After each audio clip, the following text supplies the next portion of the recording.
Hey everyone, what's going on? It is BRAP. It is Wednesday, January the 24th, 2024. Welcome to another show. Big shout out to everyone in the live chat. Thank you so much for joining us. Do me a quick favor. If you could be so kind and retweet the link, let everyone know that we're live. It doesn't have to be on Twitter or X. It can be on your favorite social media platform, whether it's Facebook, whatever the case is. But and also hit that like button if you haven't done so already. Helps out the channel. And if you're new,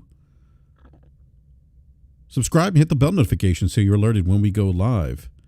So I have a lot to talk about this evening. It's going to be a great show. Admittedly, I haven't played Palworld. I see a lot of people are playing that right now. It's doing very well. And we'll talk about Powerworld here in a little bit. We're also going to discuss the Sony CEO discussing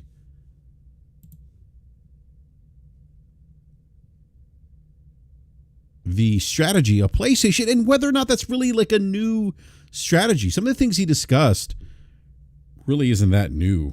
If you've been paying attention to what some of the acquisitions that Sony's made in the past and their word track, a lot of the stuff the CEO Kenichiro Yoshida said really isn't that new per se. And some people are running with it as it's new. I think there's some And you know, one of the things I've seen is if Sony is copying the strategy of Microsoft with Microsoft's Xbox gaming platform. So we'll talk about that here in a little bit as well. Also going to discuss some WWE because they were in the news. The Rock is officially on the board of directors now, so good for him. RBG88 says it's good. Yeah, you know what? I meant to ask the live chat here. What is, for those who have played Powerworld, like what are your thoughts?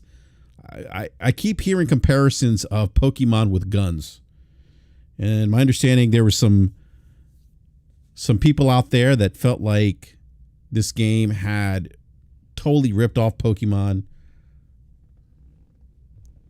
Yeah, RPG. We'll talk about that in just a second. You know what's wild? Speaking of professional wrestling, is that at least on Facebook, because I go to wrestling websites that cover WWE, AEW, TNA, formerly Impact Wrestling. By the way, big get for TNA to get Nick Nemeth.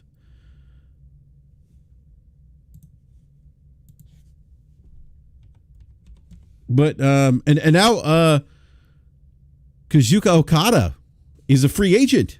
Well, we'll be leaving New Japan Wrestling. Look, if you're new to BRAP, I'm a big wrestling fan. I've been watching professional wrestling, and I won't dare refer to as sports entertainment. Boycott Activity says Nintendo's fans think Nintendo doesn't steal, and everyone steals from Nintendo.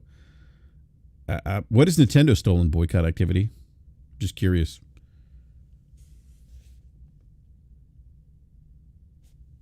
So, but if you haven't listened to the show before,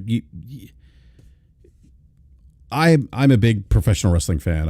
I won't refer to it as sports entertainment. I grew up watching professional wrestling. I've been watching professional wrestling since the mid 80s. The Four Horsemen, Ric Flair, woo! The NWA before it was WCW. WWF before it was WWE. Hulkamania. Saw Hulk Hogan a couple times wrestle. In I believe it was 1987. 86 and 87 are the years that I saw Hulk Hogan.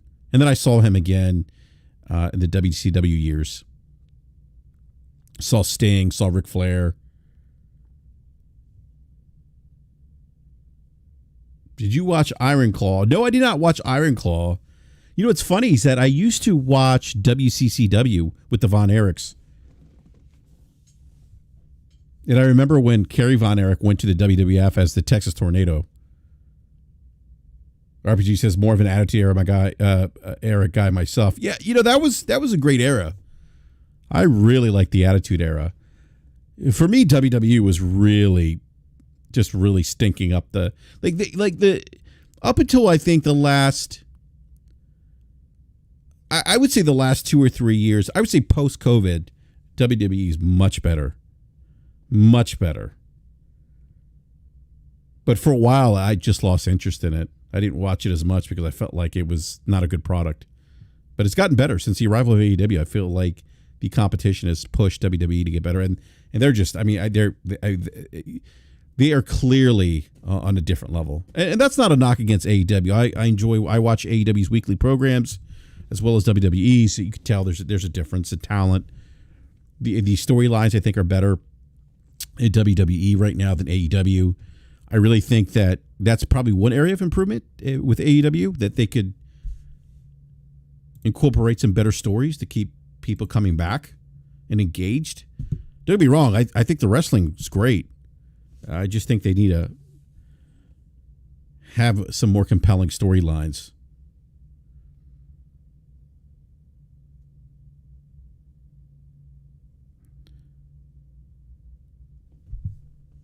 But anyways, so the WWE and Netflix have formed a partnership. Oh, by the way, I want to go back to Kazuchika Okada, by the way, who is leaving New Japan Wrestling, and he is their number one star in that promotion. And we've never, in the history of professional wrestling, we've never seen the top guy from New Japan or any other Japanese wrestling promotion leave to go to the United States. And it's going to be interesting to see where he lands. I think he's probably going to end up in AEW because he has existing relationships there. He's wrestled there a couple times. He actually just wrestled there this past October. So I think it wouldn't surprise me to see him land at AEW.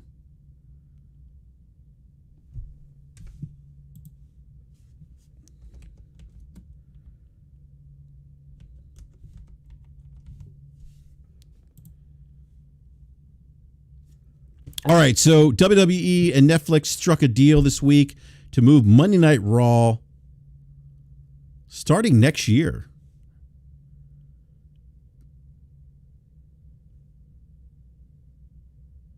Now, this deal is a $5 billion deal. Now, this deal locks Raw to the Netflix streaming service for 10 years at $500 million a year.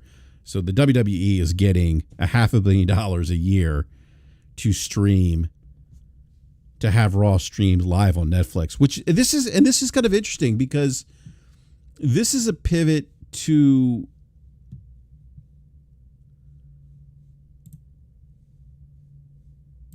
for Netflix where they're doing live television now. We know that Amazon Prime is doing that now with Thursday Night Football, the NFL. But this is pretty big. And WWE had been in negotiations and talks with other media conglomerates. NBC Universal, which currently has the rights right now. And they were rumored to have discussions or in discussions with Warner Brothers Discovery as well. Which actually, now that Raw is going to Netflix, that actually might help AEW because AEW has a current deal with WB Discovery, and they have one more year in their deal. And so there was some speculation amongst pundits what the impact to AEW could be had WWE signed a deal with WB Discovery because they own the Turner networks, the Turner channels, the TNT, TBS.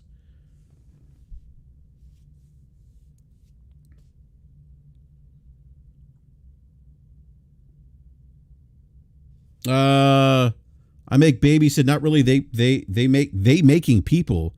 You mean they are making people pay now to watch shows that were free, but these shows aren't live shows though. Like this is a WWE Monday Night Raw is actually a live television program. The great B Rich is how many viewers does WWE get per show?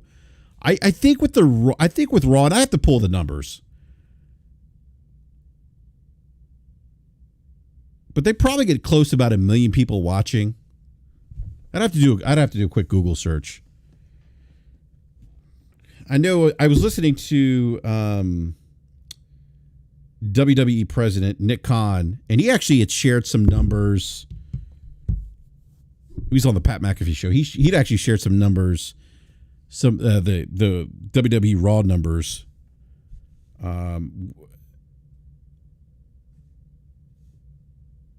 During the collegiate national title game, Michigan versus Washington, and he said the demo that they were in, that 18 of 49 demographic, he may have mentioned that they did like a 0.6, which I think is like 600,000 viewers, and that's going against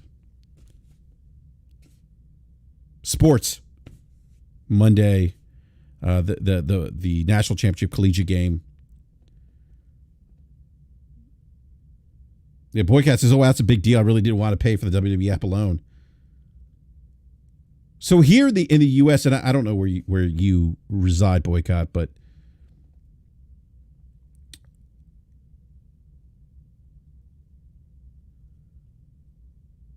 here in the U.S., I subscribe to Peacock, and then WWE is included in Peacock, so I get all the pay-per-views. I used to subscribe to the WWE app, and then here in the U.S. they eventually switched over to moving all that content over to Peacock Network, the streaming platform for NBC.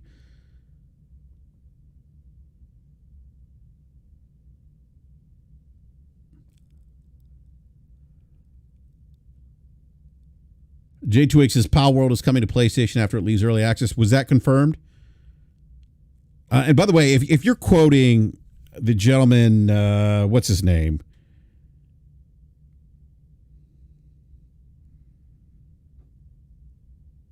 If you're quoting that gentleman on Twitter, Alex Smith, that individual is not real. That's not someone credible.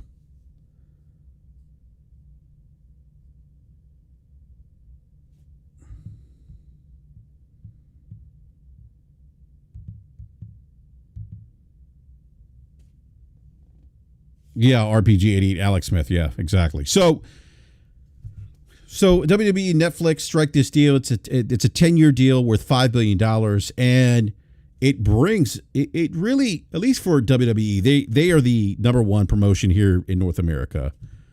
And for WWE, this deal makes sense because now it allows them to grow their global brand. I mean, how much more can you really grow here in North America, right?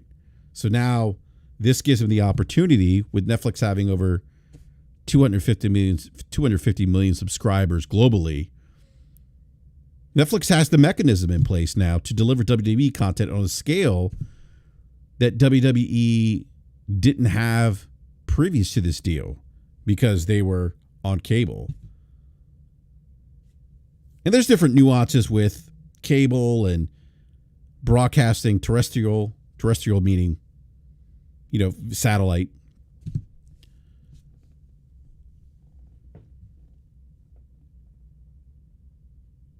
So this is and for Netflix, this gives them a marquee brand that's going to bring a lot of people into the subscription service potentially, and keep people engaged in their subscription service.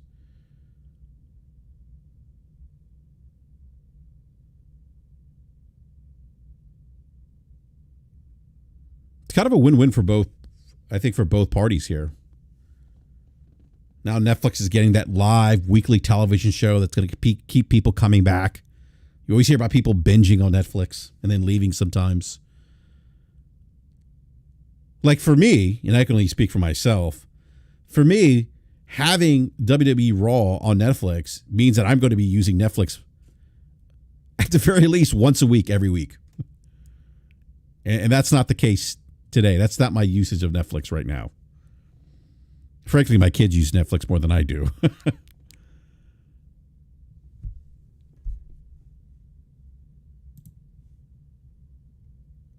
Now, what's going to be interesting is if this, and I quote Nick Khan here. Nick Khan is the current WWE president, says, we believe Netflix, as one of the world's leading entertainment brands, is the ideal long-term home for Raw's live, loyal, and ever-growing fan base. This deal is transformative. It marries the can't-miss WWE product with Netflix's extraordinary global reach and locks in significant predictable economics for many years. Our partnership fundamentally alters and strengthens the media landscape, dramatically expands the reach of WWE, and brings weekly live appointment viewing to Netflix. That's what I just said.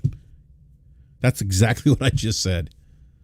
Expands the reach of WWE, more of a global, the opportunity to grow their brand globally. And then it brings Netflix that weekly live viewing appointment. I'm one of those individuals. I'm going to be tuned into Netflix every week now, guaranteed. Man, that's never been my usage of Netflix.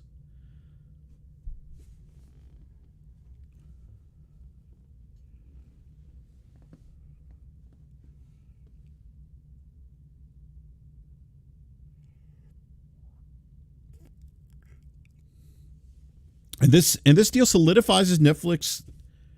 Netflix's push into live programming. So I wouldn't be surprised if we see more live programming. And they've done like some live like comedy stuff, like stand-up comedy. Chris Rock, they had that. But it wouldn't surprise me if we see them make other plays, maybe for other sports, maybe one of the other big professional sports organizations, where we start seeing more live content on Netflix.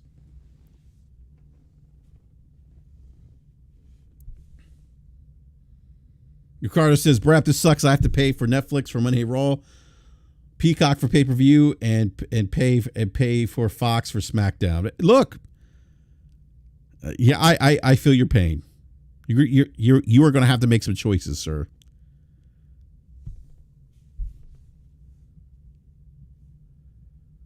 Sounds like enshittification. Yeah, well, you know what? I was just about to say that, Game Logic. Here we are with the consolidation of all these powers, you know. and it's funny, like the by the way, let me give you a proper introduction. I want to welcome the Oracle himself, the architect, Game Logic. What's up, Game Logic? Ergo, we're glad to be on. Exactly. Yeah, so I was just, I don't know how much you caught. I was, as you know, I'm a big professional wrestling fan, and so this deal just was announced.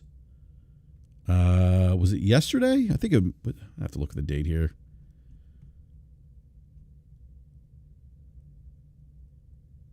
Yeah, it was yesterday that this deal was announced. So it's a $5 billion deal, Hamp. Monday Night Raw. That's a good deal. I'm just like you. I have not watched. So the way I used to watch Raw was whenever I had to move, like, and got to like my new place, which was very frequently in my past life.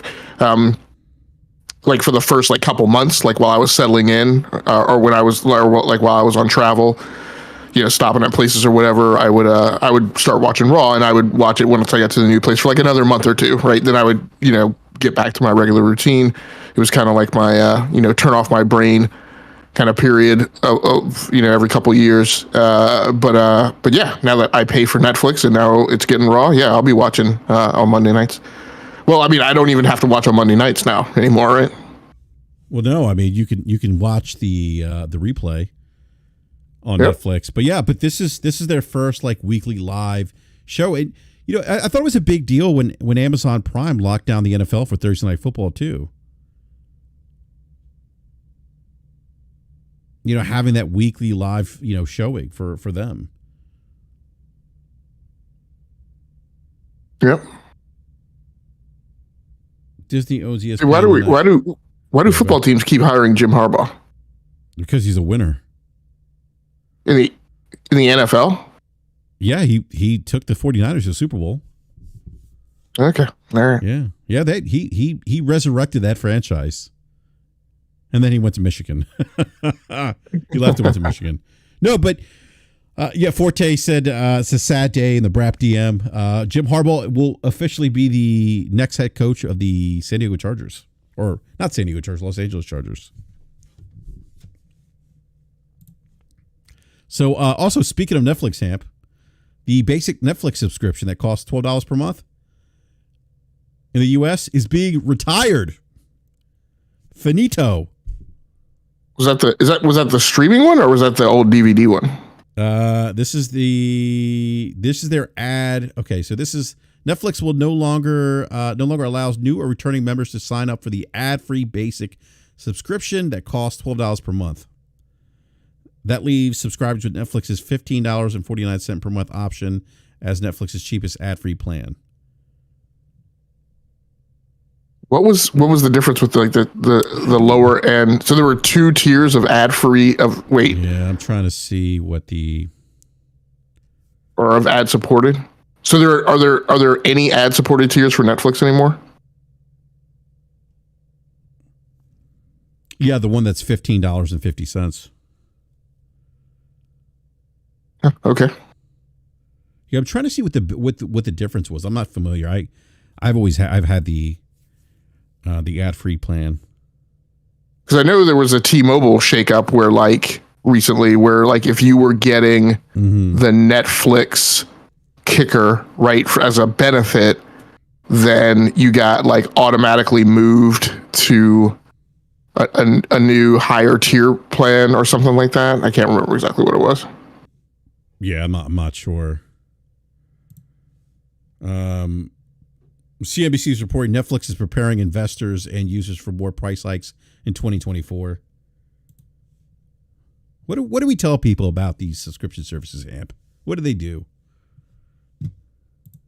They become the middlemen between the supplier and the consumer, and then and they play both sides, and they convince the consumer that the supplier is the bad guy because they got you the bundled service right at a lower rate. They then get the supplier to lower their prices because they tell the supplier, hey, you can't get to the consumers except through us. So you got to keep getting us a good deal. Yeah. And then they raise the prices so they've now drained value. They've devalued what the suppliers are providing. They then raise prices on the consumers because now on the consumer side, they can't get the content anyway except going through them. And guess where that money winds up? It winds up draining from the consumers, increasing draining from the suppliers, increasing from the consumers, and then going into the pockets of the subscription provider. Yeah. It's called enshittification, also called choke point capitalism, or at least one of the effects of enshittification and choke point capitalism. Yeah. This is basically what we're seeing with Netflix, by the way. Want to quote Netflix here. As we invest and improve Netflix, this is funny. We'll occasionally ask our members to pay a little extra. Oh my goodness. Let me read this again. As we invest in and improve Netflix, we'll occasionally ask our members to pay a little extra to reflect those improvements, which in turn helps drive the positive flywheel of additional investment to further improve and grow our service. This is what Netflix told investors.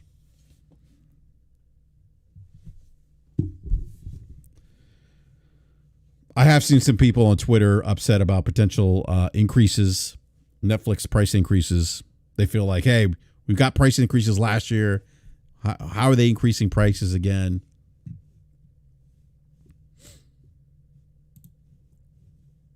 Let's see what else here is being reported by CNBC.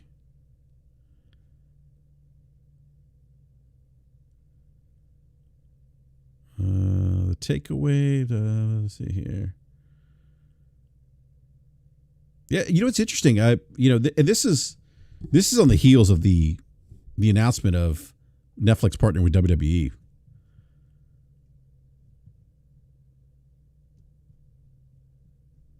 I mean, that $5 billion has to come from somewhere, right, Hamp? Well, I mean, they should just eat the cost. Yeah, they should just eat the cost. Hey, and they're the market leader. I mean, yeah, they're a $1 billion company. They should eat the cost. And who asked for that? Who asked for WWE on Netflix? Yeah, who asked for WWE? Yeah, who asked for Raw on Netflix? Who asked for that?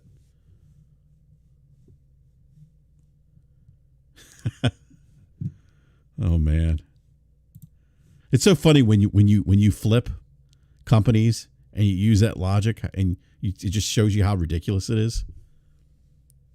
Hey man, charge them more. Yeah, charge them more, exactly. All right. Anyhow, Hamp, what are you gaming right now? I did not, by the way, get a chance to play Prince of Persia, so I'm going to lean on you for two things here: the Prince of Persia demo, and The Last of Us Part 2 remake, because I believe you're playing both of them. Yeah, the Prince of Not Persia remaster, by the way. Yes, yeah. Prince of Persia, Little Lost Crown, I've definitely been playing more of than The Last of Us 2 remaster, right? Remaster. Don't call it a remake so, like I did, yeah. right. Yeah, so yeah, I've been playing the Prince of Persia, The Lost Crown. It's really good. It's a really impressive. I mean, it sticks the landing in a way that's really kind of, at least for me, kind of unique in terms of it brings back all the nostalgia. And I mean, I played Prince of Persia on an x86 PC with mouse and key, with keyboard, because you didn't even use your mouse back then. It was just keyboard, and you just use the arrow keys. So in the space bar. And everything. You and I talked, like the physics were really, I mean, it was one of those efforts to try and make the physics, a little more realistic and not like sprite based. Like, so your avatar on the screen had weight to it, and there was the notion of momentum. So you couldn't just stop on a dime, like you couldn't just stop like Pac-Man in reverse direction. If you reverse direction, then you kind of kept moving in the same direction for a split second, right? And then before he turned around. So it brings back all of that nostalgia, but then also modernizes it in a way that makes it better without, to me at least, really negating or being disingenuous, right, to the legacy. So it's really awesome. It's got pretty awesome combat. It definitely kind of reminds me of Ori in a little bit, but it's not Ori. It's definitely more combat oriented. What I'm really surprised to find about it is there are many more progression tracks than I was expecting. I wasn't expecting like lots of different weapons and lots of different ways of you don't necessarily have like a skill tree, but you gain access to like amulets, which you can mix and match whenever you get to a whack tree. And that kind of changes your build, right, as you go around from objective to objective. There's a lot more kind of questing in it than I thought of. To me, in my head, Prince of Persia was much more of kind of like a maze runner kind of thing.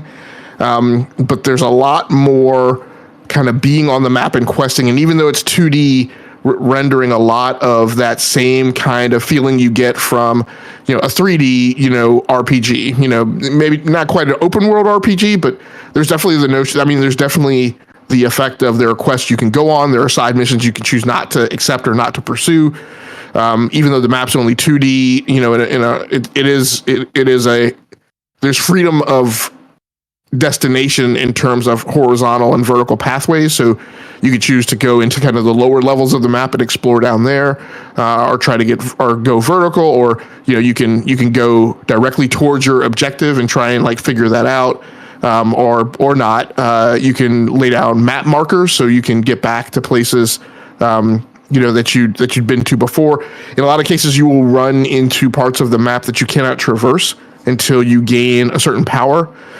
One of the things that was really unique was, I was just kind of randomly going around the map, because the first couple hours of the game, or first couple hours on Mount Quaff, I really didn't. I didn't like opening my map constantly to like figure out where I was and where I needed to go. So I was like, I'm just gonna play the game, and so I was just kind of going around randomly, and I wound up in the lower levels of the map and gaining access to this object that, to me, I had no idea is what, I didn't go after it as a quest item. I wasn't really looking for it. I just randomly ran into this character and obtained this item.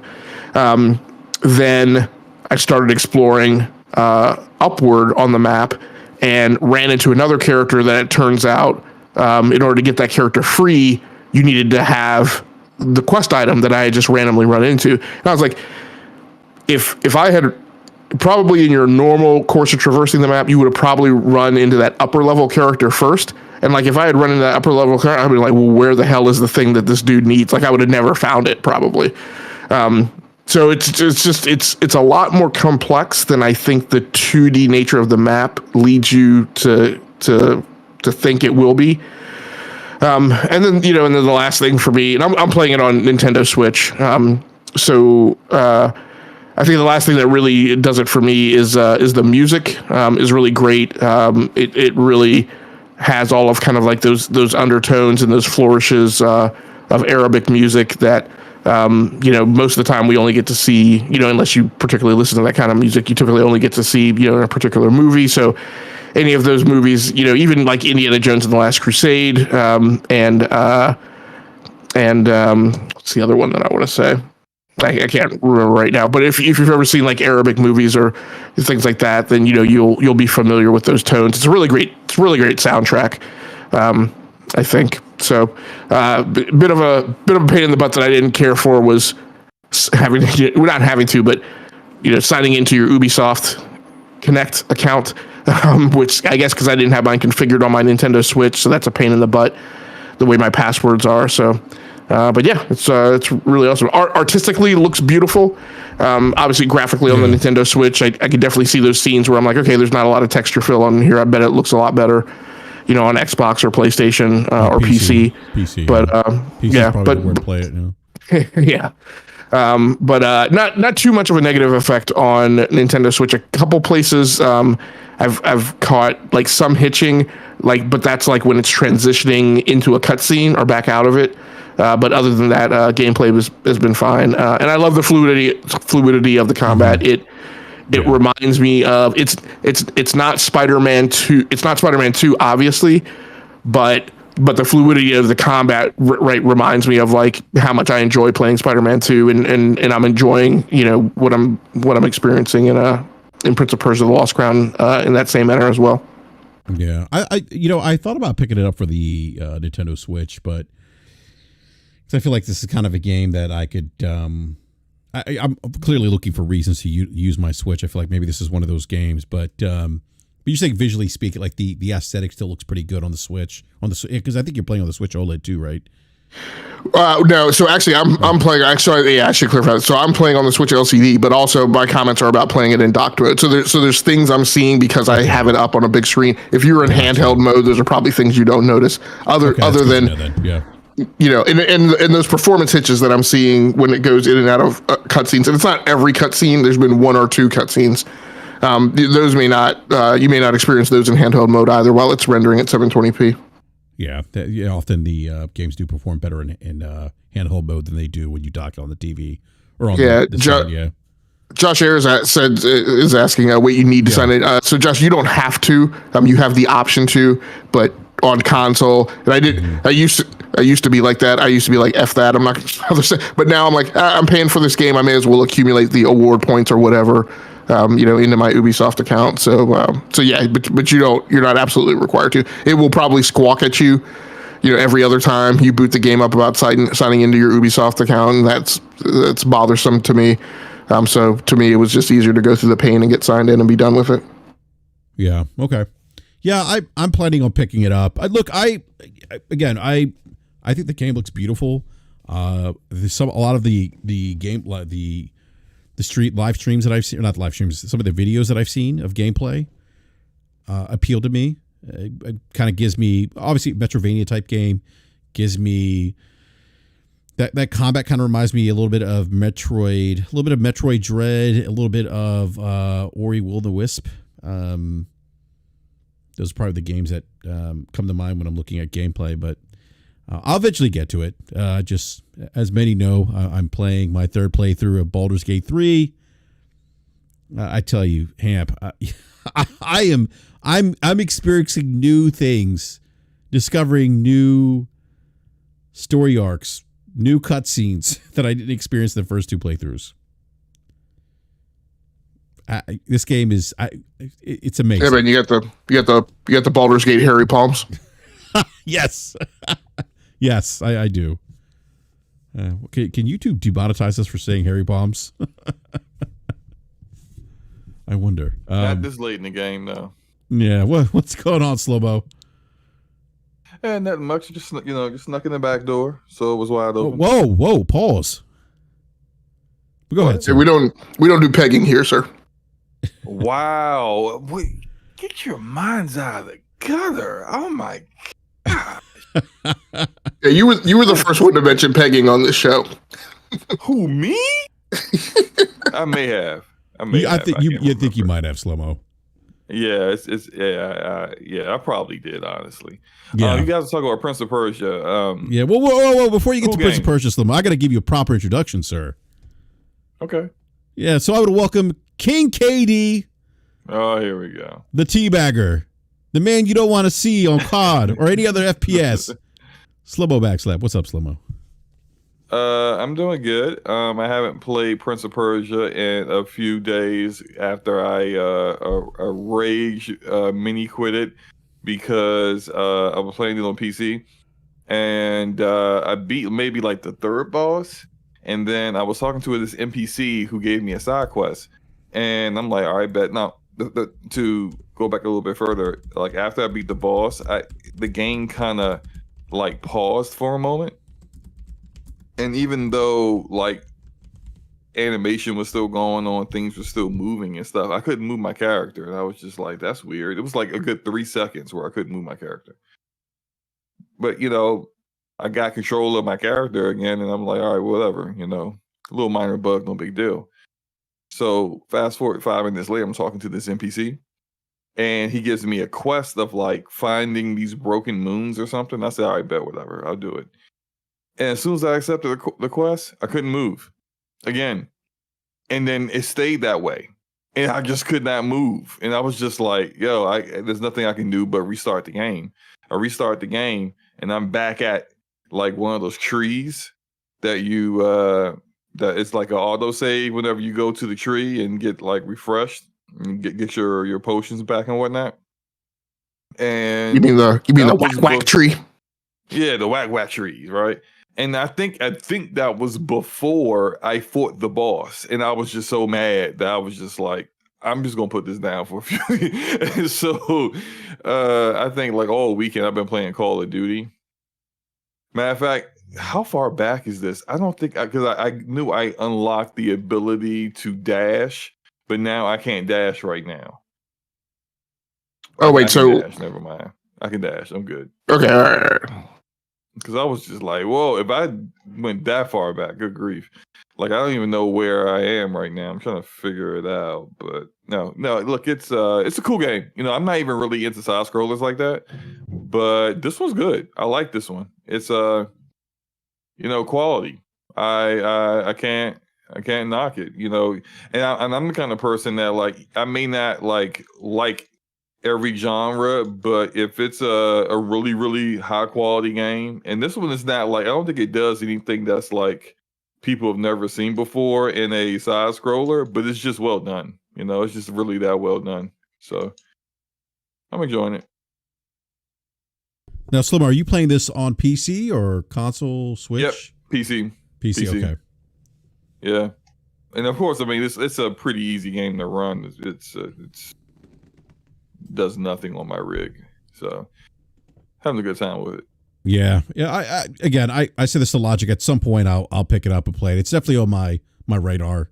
Definitely something I want to try out. That along with Grand Blue Fantasy Relink, which I had. That's a bet.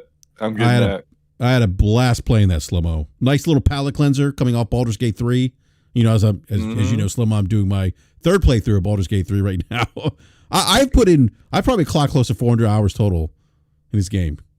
Between what two game platforms. did I tell you to play instead of doing that again? You know what? You remember what game it was? Probably any other video game besides Baldur's Gate 3. Like, I think you just pick one at this point. I definitely told you to play something else. I can't remember what it was. It might have been maybe the Grand Blue Fantasy Relink, like the demo for that. No, it wasn't it. It was something else. It'll come back to me, but it doesn't matter. You won't play it. You're just going to keep playing Baldur's Gate. Was it who are the Commanders going to draft for the second pick? Oh, that's going to be Jaden Daniels. It's a guarantee. I think they should draft him too, Slow-Mo. I mean, do we need to go down the list of 2023 releases that BRAP never played? Oh, that would be too. I mean, you want to just make that the Why- last why- topic. Of Well, the yeah, show. we'll be here till after midnight. why would we go? I played other games that released in 2023 besides Baldur's Gate 3. Yeah, you played all the bangers. Yeah, well, I mean that's why they call me AAA BRAP. They do. The front page of Metacritic. Oh man, hey, look, That's some slander right there. yeah, that is some slander. We shouldn't shame people for enjoying quality, by the way. Hey, what's messed up is I realize as Slow-Mo was saying this, and this is one of the things I was talking about with the Lost Crown, right? So it's funny to me because you said you played the third boss, and I'm looking at the list of bosses, and I'm like, well, who the frack is the third boss, right? Because you don't run into these bosses in any necessary order. It all depends on how you go around the map. Oh, really? I didn't know that. Yeah. So like the boss you mentioned, I haven't found yet, but I have fought 1, 2, 3. But I've fought 4 of these bosses on the list. Interesting. Yeah, so there's some asymmetry to how the thing unfolds too, which is really interesting. I like that. Yeah. Yeah, no, I don't know how they power level in comparison to like your power level, or I mean so Breath of the Wild, right? If you run into a boss, right, that's too powerful, you'll just get wiped, right? So Yeah, you'll get smoked, as they say. yeah. So yeah, I don't know how they teleport. Crap. Yeah. I'm kind of playing the game now. Slow-Mo's playing it right now. Yeah, no, I'll definitely. It's definitely on my radar. I'm gonna pick it. I'll probably pick it up this weekend, probably for the Switch. Play it in the handheld mode. I've been looking for something to play on the Switch for some time outside of Zelda, and actually, this is a good game for the Switch, honestly.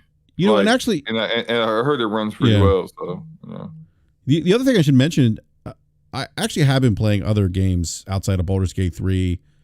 And I can thank my kids for this. I've actually been revisiting some of the old NES, SNES games through Nintendo Switch. They have the online, whatever it's called, where you can access those older titles. So I did go back and play a little bit of the original Legend of Zelda. I've been playing Super Mario Brothers, the first one, and Mario Brothers, the third one. I forget. Is it Super Mario World? I forget what it was called. But so I have been playing other things besides Baldur's Gate 3, but Baldur's Gate 3 is pretty much taking up most of my time.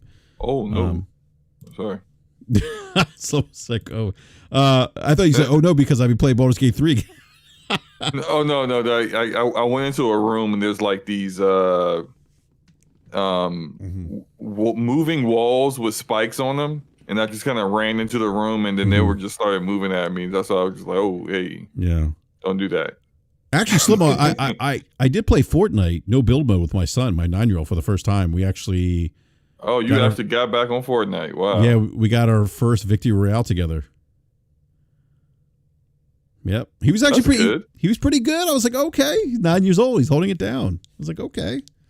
He got a couple kills. Trying to get my son to play anything but Roblox is my 5-year-old and my 7-year-old, my daughter, they play Roblox like no one's business now on X. Like it's like they play it on the Series X, and that's all they play on that console, like just Roblox. It's maddening. So I feel your pain. So, but at least my 9-year-old though, he's playing Apex Legends now, and then obviously he's playing Fortnite. But it was actually fun. Like he was actually playing on he's playing on his Nintendo Switch Lite, and the game runs pretty well on the Lite. I was surprised. Like he was doing pretty well. I tried playing Fortnite on the Switch, and I can't do it, man. Yeah, no, I couldn't imagine doing that. Yeah, it's. I think it's because some of like the buttons are backwards because of how the buttons are just backwards. Period. I'm so used to playing it on literally everything else that that was problematic for me. Yeah. So, yeah. The other thing I was going to mention too, Slow-Mo, is and Logic, as we talk about games that we're playing, like you guys mentioned Prince of Persia. we've had a couple games. With Tekken 8 comes out this Friday tomorrow. Is it tomorrow?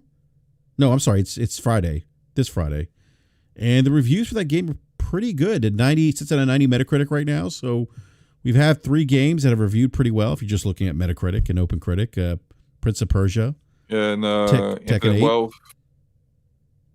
What's that? Isn't it Infinite Wealth, like a dragon? I was just about to mention that. I was reading some of the tweets from. Oh my goodness, why am I forgetting his name now? We just had him on. Gene why am I drawing a Park? blank here? Yeah, Gene Park. Thank you, Slow-Mo. Yeah, I was reading some of the tweets. Gene Park playing. He loves it, but what are they? I think that game's at a 90. I thought it was a 90. Unless it dropped below that. It was at a 90 Metacritic. Let me see here. 89. It's at an 89 Metacritic right now. I know Gene's enjoyed it. I think he's put about, have to go back, maybe 70 hours into the game. But he's really enjoyed it. I've read a couple of the reviews have been pretty positive. I'm not sure if that's, I don't know if I'll pick that up. There's some other games I want to get to before that. There may be something that I put in my backlog for later this year. But so far, I think 2024 off to a good start. We always talk about how great 2023 started. 2024 seems to be starting off on a good foot as well. Then there's the Last of Us remaster, Last of Us Part 2 remaster. That's reviewed well. No surprises there. And Logic, you are currently playing that, right? Yeah. I mean, I'm whittling at it. Okay. But yeah. I mean, it. So I mean, how is it? Like, did you play? Let me ask you. Did you play the first one? I did. Okay. I played. Well, I played through it twice, and each time fell off right at the end, like just unwilling to push anymore to wrap it up because there are elements of the game's design that frustrate me a little. So I think the first run I put 19 hours in, and the second run I put 21 hours in. And so I know I was a couple hours from the ending, but I was just aggravated. But the remaster, like if you've played it before, like you're probably only going to catch the graphical enhancements if you like just actually like hyper focus on what you're seeing on the screen and not actually playing through the story. I mean, so water effects, are slightly improved but impressive. You can see things like the musculature in the horses, pop out. There are other elements of just kind of coloring and shading and background textures and stuff that you can pick up on. But they're also the kind of thing where, like, if you really look at the game, you can see the graphical improvements from the PlayStation 4 version. But while you're playing through the game, they're not gonna stand out to you. If you're coming to the game for the first time, I think, and again, this is my guess because I'm not looking at it through that lens, is I think, you'll go, yeah, I mean, I would expect it to kind of look like a next gen game. And that should be kind of in line, with what you're seeing. The most impressive thing to me is the implementation of the haptic features. So playing through the game, like you feel like the impacts, from when you're riding the horse, and when you're engaging in combat, all those things kind of give off, a few more cues that lend themselves to additional immersion. It's just that I'm way far more conscious of than the graphical enhancements. And I'm sure there's other bits and pieces of enhancements too, like maybe 3D audio and things like that I'm not picking up on. But yeah, I mean that's pretty much the sum of it for someone like me who just paid $10 for the upgrade. Again, like people were mentioning in our chat, you spend more than that on lunch. You go through McDonald's and supersize anything, you're going to be spending $10. So, Who asked for that? Yeah. Right. Well, you could also be an adult and make choices and don't play it. So who asked for that? Hey, that's right. Hey, if they give me an open world game, it's their fault if they put too much content in it, because they're forcing me to play everything that's available. Yeah. Just like microtransactions in games, right? If they put stuff in the game that's too expensive, that's an insult, because it makes me want that item when I see other people have it, but it's too expensive. So I'm gonna yell and scream and shout at the vendor for putting things in the store window that I want. So. By the way, I just fought a mini boss that was like a evil version of myself. Did he have that laugh? No, that's not a mini boss. That's a boss. Oh, well, I mean, he was a mini boss to me because I beat his ass. Wow. I didn't think he was. This is this is why we call him King KD. Slobo, you got to play the Souls games, man. Well, I do. I mean, I play Souls games sometimes. Yeah, but I thought you didn't like him though. No. I mean, I used to kind of like call him janky. And then I played Demon Souls, and I stand corrected on them. Like Platinum, Elden Ring. Okay. Remnant's kind of Souls-ish, and I really enjoyed that one. What else? Played a little Eliza P, but like I might get back to it. I'm on like the second area. I think that one's cool. I like that one. There is, Elden Ring DLC comes out this year. I'm all in on that. So that's probably like the definite, I'm coming back to a Souls game and playing the hell out of it. That'll be the one. Yeah. There's so much to play, man. Yeah. No, I hear you, man. I hear you. So I'm not going to play the same game 3 times in a row, like some people. Look, well, Slow, I mean, we should be understanding. I mean, you were able to break free of that incentive, but that's kind of what we would expect from a Commanders fan, right? That once you find a winner, right, you just don't want to go. You don't want to break away. You risk being disappointed.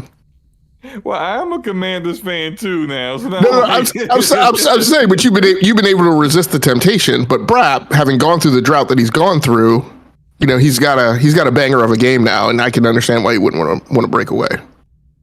Yeah, I just feel like if you stop playing it, it'll disappear forever, or something. Just like, I need to keep playing this. That's right. Dan Snyder will become your game publisher. Look, this is probably my last playthrough of Baldur's Gate 3 for now. Okay. Yeah. Although I don't know, I experienced something. No, never mind. I'm not going to go down that rabbit hole. Look, so Logic, have you played the survival mode, the roguelike mode in Last of Us? Nope, and I won't. This is just me, trudging through the campaign again. Okay, yeah, I saw Broken Games BG tweet out his experience. He seems to be enjoying it quite a bit, but that's I've kind of been back and forth whether or not I'm going to pick up the Last of Us Part 2 remaster. One of the things that's enticing for me, it's $10, and I'm kind of curious. But I also need to get to Valhalla too, which is free, which I haven't gotten to that. So. What? True Virgil, eat your Xbox toast. What? Is that Jez? It's breadsticks. Yeah, so that's it's tempting for me to pick it up at $10. I don't think $10 is a bad deal. You get that additional game mode, and that game mode sounds like something I might be interested in playing.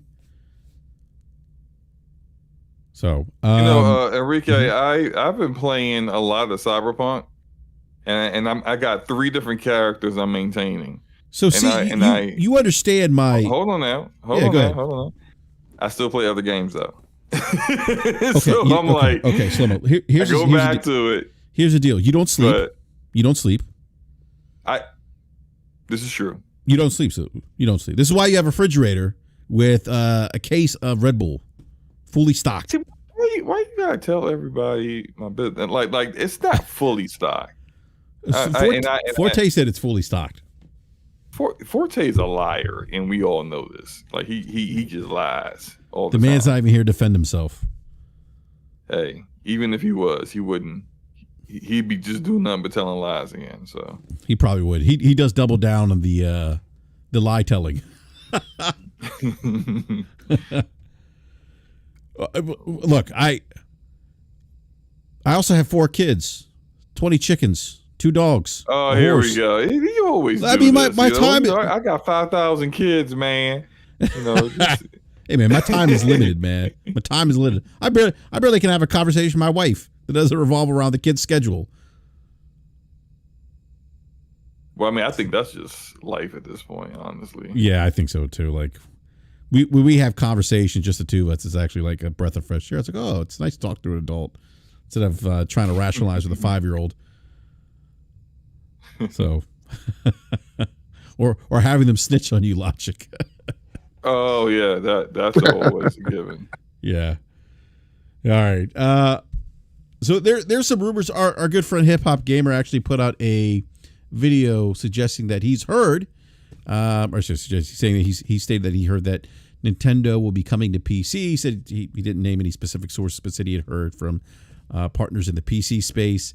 And if this rumor is true, and I've been saying this for a long time, look, I want one thing. I want PlayStation, Nintendo to bring their games day and date on PC so I can just be done with consoles. That would make BRAP very happy. Would you agree with that, Slomo? Would you be okay with that? Oh yeah, man. Yeah, just have everything all on the most powerful platform. I'm down with that. The most powerful yes, exactly. The platform everyone should be gaming on, by the way. And I'm waiting to hear, oh, you got to pay $2,000 though. As they watch the podcast from their C1. Yeah, it's a $1,500 TV. Yeah, and Nate's saying it's not happening. Who knows if it's happening or not? I mean, it may happen eventually. I mean, a lot of these guys were also saying that it's just Horizon Zero Dawn. They're not putting all the games there, and then whole slate putting all the games there. So hey, man, never say never. Yeah, no, I don't disagree with that. Never say never. I mean, obviously this is speculation at this point. I mean, he's saying what he's heard, and I'm not going to say no, it will never happen. But if Nintendo did bring their first party games to PC, it wouldn't surprise me. I mean, again, it's just another.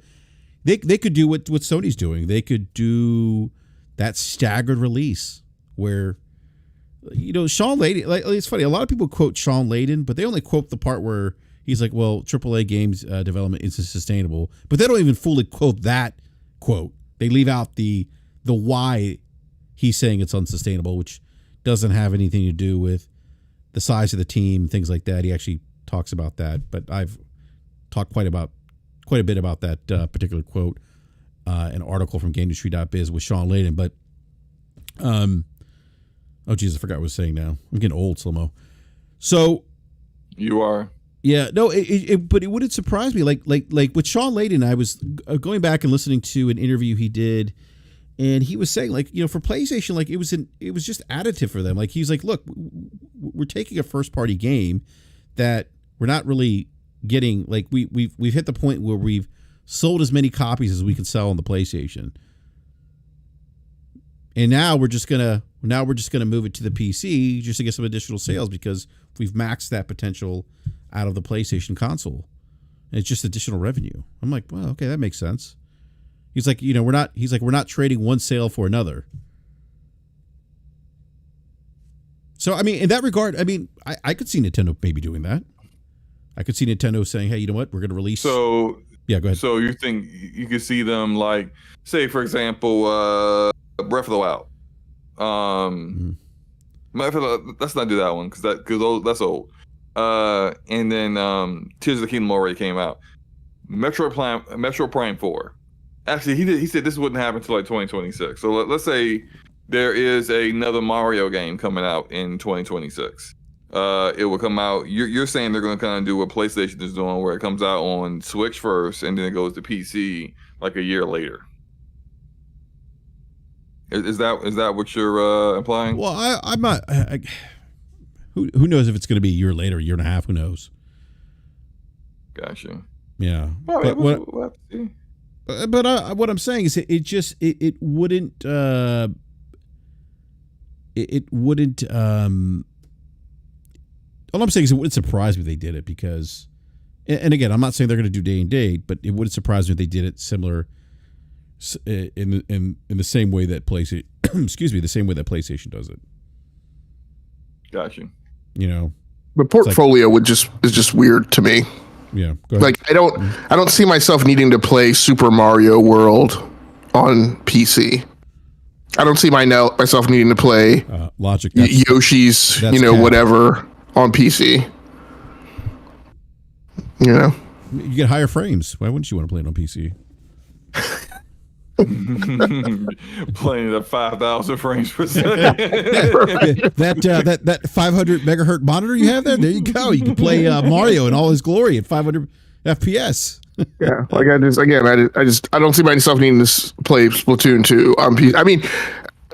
I mean, I'll also say it's weird. It's weird for me even from a bias perspective, right? Just because like Nintendo first party games like are not my thing, right? I play games on the Switch so that I can have games to go in portable format, and even despite the fact I have a Steam Deck, right, to have it in a lighter form factor, right, something that I can hold for a longer time, and so just I'm gonna have to kind of go through the list of list of the Nintendo games and think about what ones would really benefit themselves.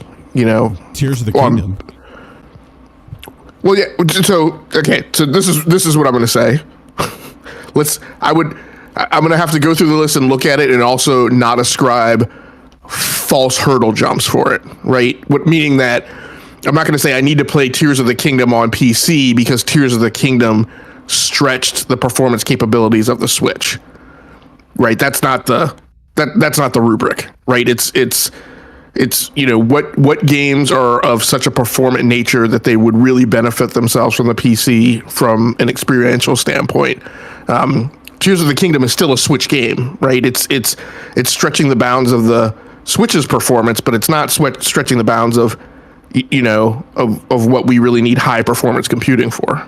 Yeah, I mean, look, but outside of that, though, Logic, I mean, just from a short like business perspective, right? Like, wouldn't it make sense for them to sell their games on PC as well? I would imagine there's people that are on PC that would probably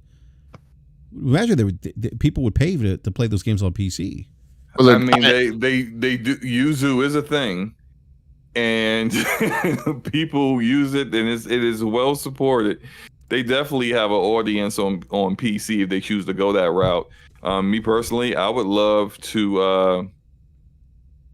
I can imagine a natively developed Fire Emblem game on PC, and how like developed for PC, how they could probably make some strategic advancements with the gameplay in the battles, because you have like mouse and keyboard at your disposal and not just Joy-Cons. So I would like that, but I mean, I've heard. I mean, I've talked to people who have emulated on PC Tears of the Kingdom at 4K with 60 FPS, and they're like, it's amazing. Oh yeah, it's beautiful from what I heard. So that's my thing. Do you think so? So let's say Nintendo puts Tears of the Kingdom on PC. Mm-hmm. People are already emulating that game on PC. Do you think they're going to pay for it, or continue emulating? The other side thing of that is, what do you think Nintendo is going to do? So Nintendo being the great legal rage monster of the gaming industry, what do you think Nintendo is going to do about people who are doing emulation? I know you can't put that genie back in the box, but you can definitely take draconian measures that will tamp that flame down a little bit. They're absolutely going to do that. I mean, they actually did they sue somebody for like $25 million? Well, they definitely sue. They definitely go after like the obvi ones, right? So the people who have big sites that post images that you can pull down without paying, right? So they definitely go after big boys like that. So but the question will be if they right widen that warfare right that they're waging in order to make room for their competition on PC. But I think Slow-Mo said the real thing, right, and it's kind of analogous to what we say about Xbox, right? What I've said based on Xbox targeting, this new hybrid cloud compute gaming platform, that's going to need to lend itself to an inherently different way in which we design and build games, right, than the normal workflows and technologies and tools that are used today. In similar fashion, if Nintendo's going to target PCs, I feel like there needs to be kind of an inherently different design vector in the types of games that they build that lend themselves much more so to benefiting from PC power. Like, I don't need Fire Emblem Engage on PC. And if you're going to take Fire Emblem Three Houses, that's definitely leaning in the right direction, but still you got to level up, right, from even what Three Houses does to make me want to be bothered with waiting for that game to come to PC and to make it valuable enough to warrant me paying for it on PC. But that's true. But then also you got to think about the people who won't emulate. So there is even though they can't probably measure how big that audience is, it still is an audience that's something that might need to be explored. I think maybe they could go the whole kind of like similar to what you call them did with PlayStation did with Horizon Zero Dawn. They put the tip in. They saw how they liked it. Oh man! Oh man! Well, okay. Bruh, nobody just puts the tip in. Okay, yeah, that all. Let me just rub it around. That is a lie. It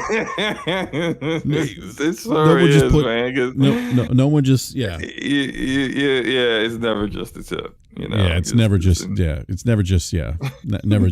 It's yeah, and that's maybe possible. I just, like I said, I mean, in general.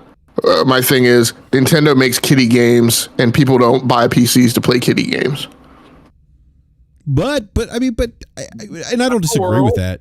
I don't disagree with that. But it's go ahead. Kiddie-ish. It kind of looks that way. With it's definitely got slavery. You talking about Palworld? And yeah.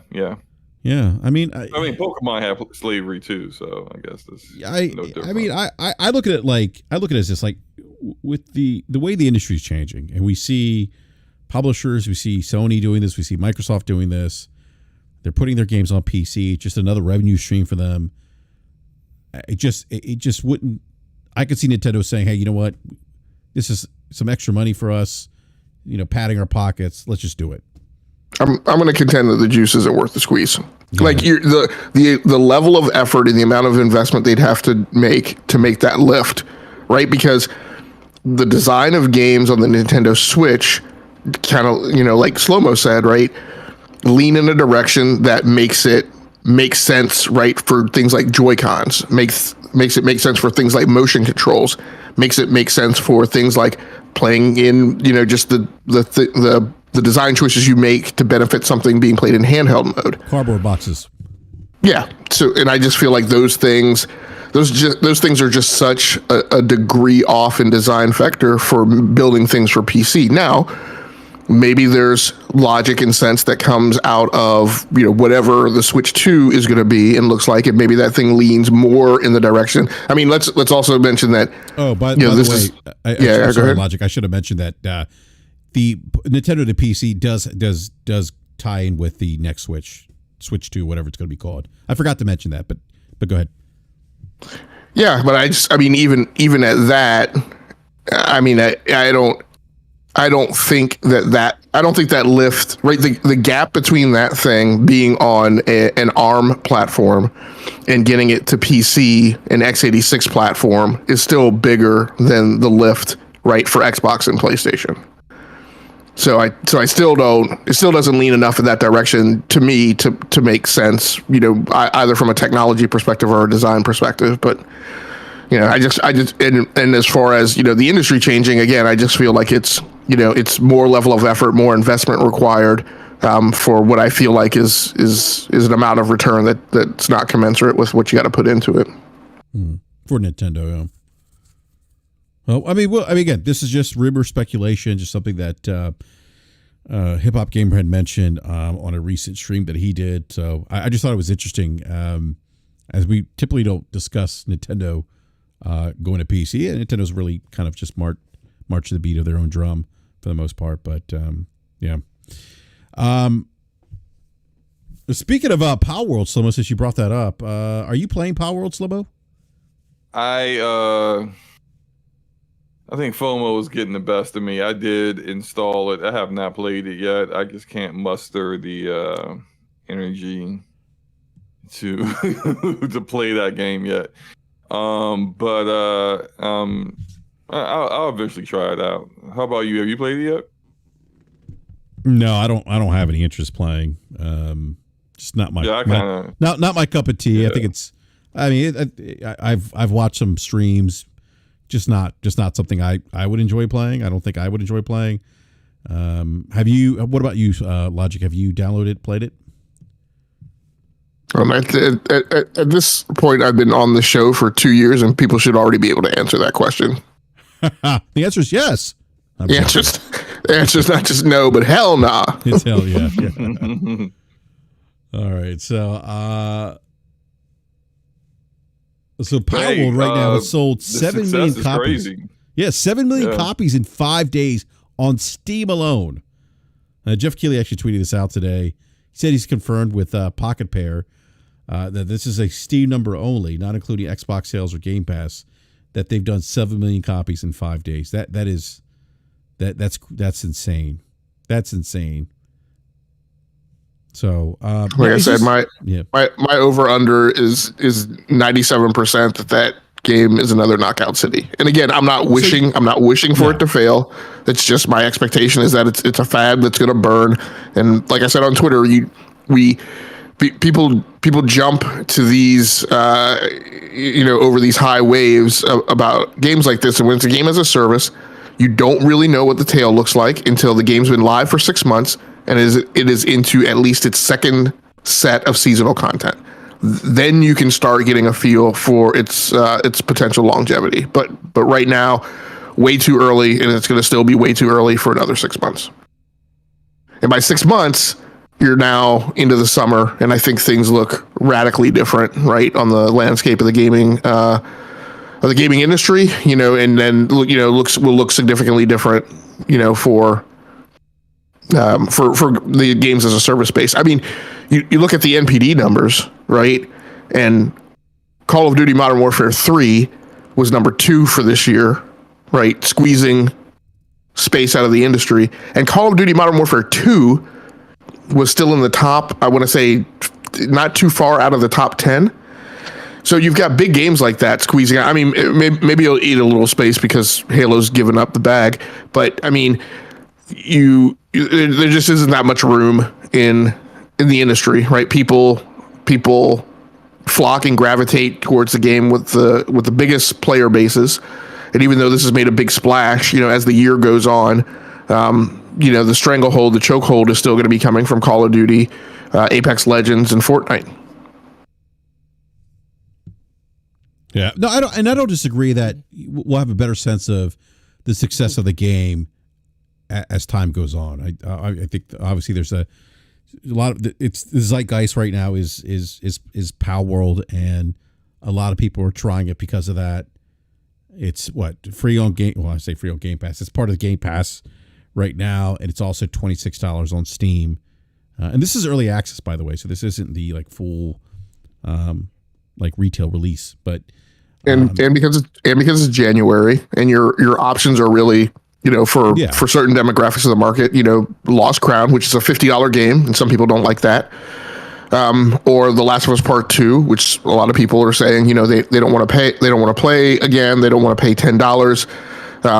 And even for new, consumers, slight damping effect from it being a remaster. So, I mean, it's enjoying some longevity by coming out, in a very lightweight window. But here, not too much further, the gaming year is really going to get going, and I don't see it continuing the curve up. Yeah. What about you, Slim? What do you think the trajectory is going to be? I think it depends on a couple things. I haven't played it. I know there are a lot of people that feel like it kind of skirts the edge. It's playing with fire when it comes to Nintendo and certain assets of things and whatnot. The fact that Nintendo hasn't immediately murdered it tells me that probably Nintendo's not going to do anything, because there was a mod someone made I saw that very quickly, and they turned it into Pokemon, and they curb stomped that dude with the swiftness. Oh, Nintendo was on it, fast. It seems to me like they may be kind of like kicking the dog right now, because they kind of maybe missed the mark with potentially something they could have did as a spinoff from Pokemon that may have really yielded some good numbers. But to kind of echo what Logic was saying, you're not really going to be able to tell if this game is going to have any lasting effect for about 6 months. And what that has to do with is, can the developer keep up with the demands of the community? Can a developer balance between doing what's necessary for the game and doing what people in the community simply want, but not necessarily things that are beneficial for that longevity of the game? That happens frequently, where you'll see in a live service game the developers listening to a very loud minority, and that loud minority only has their own interests in mind. And what happens is, if you listen to that loud minority enough, the only people you will have left to play your game is that loud minority. And I've seen that happen. I play so many live service games, so many multiplayer games. I see that happen time and time and time. That happened to Rogue Company. It had happened to The Division 1 with the Dark Zone. It has happened to so many games where they only listen to the hardcore. It's happening to the finals right now, with some of the nerfs they did with the finals when it came to aim assist for controller players and console players. They've lost 75% of the initial like peak of concurrent players at this point. You see this happen time and time again, and these developers fall into these traps, and it's really difficult to avoid those mistakes, especially when you're a newer developer and you're not experienced with this kind of thing. Even, I mean, like you see freaking Bungie make the same mistakes over and over again, and they're super experienced, probably the most experienced in this kind of stuff. But it's kind of hard to tell. But I saw their roadmap, and I saw what they're intending on doing, and if they can nail 80% of the things they said in their roadmap, I think they have a good chance of having it last for a while. But that's to be determined on whether they can actually do that, because we've seen roadmaps before and they don't get hit. We've seen Blizzard have a roadmap for Overwatch 2. The vast majority of that stuff didn't happen. We see Anthem with BioWare didn't do any of their roadmap. So just because you got a roadmap doesn't say much. Can you deliver on that? And what you're delivering on, can it actually be content or changes that keep the game fresh for people who are playing it? I mean, just to talk about some comparative numbers, right? Studio Wildcard, which does Arc Evolved, has 100 employees, just north of 100 employees. Mediatonic, which does Fall Guys, which I think the star for Fall Guys is a slightly declining star right now, right? Waxing moon, waning moon. They have over 300 employees. Pocket Pair is about 11 to 50 employees.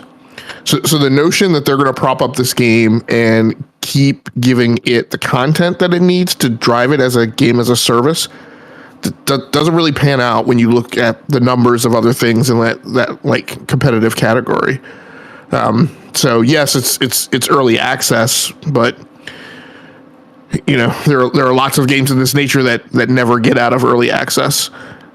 So it'll be interesting to see, I guess.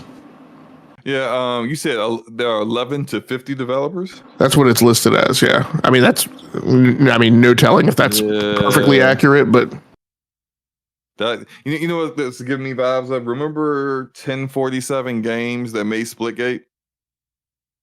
that's the what. So yes, so this, gosh dang, this is the one I forget. So remind me if I have the story correctly. So 1047 are the people that project started off as like some university students project, and then they got venture capital funding, took the game big, and then once the game got bigger than they could maintain, they walked it back and said, "Hey, no mas, we're not building out this game and taking it as our big game as a service thing. We're gonna barely keep it on life support." And then we're going to go back to the drawing board. It was kind of like a Destiny kind of thing, right? We're going to go back to the drawing board. And we're going to make a new game that they're building right now. And Splitgate's just basically just getting no new content, no new maps, no new anything. They're just kind of keeping the servers going for the people who still want to play it, which is, it's funny because the game launched, I think, on PC and maybe in 2018. I think, and it was just on PC, it was just on Steam, had a small little dedicated hardcore community. No one knew what it was. Then they started to branch out and then they put it on consoles. And then that's when it kind of blew up, and it blew up at a time. They only had 25 employees, 25 developers working on the game. They couldn't keep up with demand. People, I remember, if maybe you remember, people were waiting in queues for like 30 to 45 minutes to play the game. Yep. It was ridiculous, and they were frantically trying to work with. I think they were on. I think it was Amazon that was maintaining their servers, and they were frantically trying to work with Amazon to get more space, and they couldn't. So I don't know what happened with that, but I think by the time they got it figured out with Amazon, they had lost the moment. People got tired of waiting, or they did play it and they enjoyed the gunplay for what it was. But then once they hit that, they got out of the bot lobbies and the new player lobbies and started playing the hardcore players. They were like, "Oh, I didn't know it was this kind of game." There's a huge skill gap here. I don't think I want to learn how to play it this way, because the game played like a faster paced Halo. But then when you add the portals in, and the hardcore community barely moves, they just portal all around the map. They know the maps like the back of their hand. They just portal all around the maps and just shoot you in the back of the head. People was just like, yeah, I'm not down to learn this, and they left. And so you had people who left, some people who stayed, but I think a large significant number of the people who wanted to try the game out probably never played it because they couldn't get in.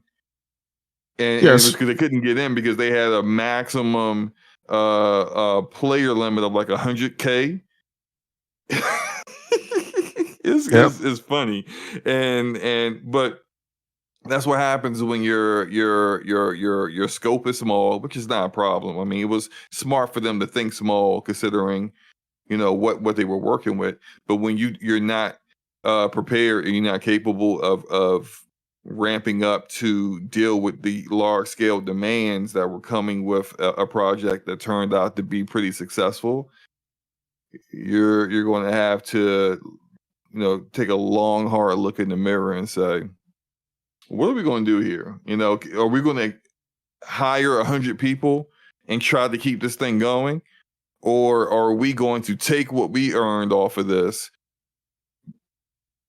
take the positives, take the negatives, roll with the punches, learn from that, and then make a new game? And I think that was smart on their part. But for Splitgate itself, like, that's one of those games that was like, it was here for a moment, and it was the new hotness that everybody was talking about. And then 3 months later, Split who? What game is that? What's Splitgate? I mean, it was gone that quickly. And so Palworld needs to make sure that by July, people aren't going, who? What's the Palworld? Like that's what they're worried about. I think that's a concern they may have. And I've been sitting there in this damn puzzle for the past 30 minutes. I'm about to turn this game off. Go ahead. I'm sorry. Yeah, let's just remember, right? You got people like BRAP like running up and down on Twitter talking about the sales for this thing, overhyping the game. I've not overhyped it. I've only been providing and discussing the sales numbers. That is not hype. Go ahead. And so for a very brief moment, let's think about how these things unfold and how we've seen them unfold, right, in the digital age since like 1999, like literally. There's a very brief moment when you get sales like this that far exceed your expectations, that you're drinking champagne, going to the strip club, having your party, right? But then after that weekend's over, then you wake up on Monday morning and you go, holy shit, we have 10, 20, 50 times the number of players that we thought we were going to have. We don't have sufficient servers, just like you talked about the space on Amazon. We need more server base, right? What do you have to do to scale? You got to pay money. Amazon's not going to give you those servers for free. Right. So now you got to pay money. Oh, by the way, now that you have more servers running, you need more DevOps people, right? You have the longer maintenance tail. What have we been reading about in December and January, right? Layoffs, closures by a lot of these small studios, and mostly due to what they claim is operating costs, right? The service tail required with cloud spend and with hiring the people to maintain those things.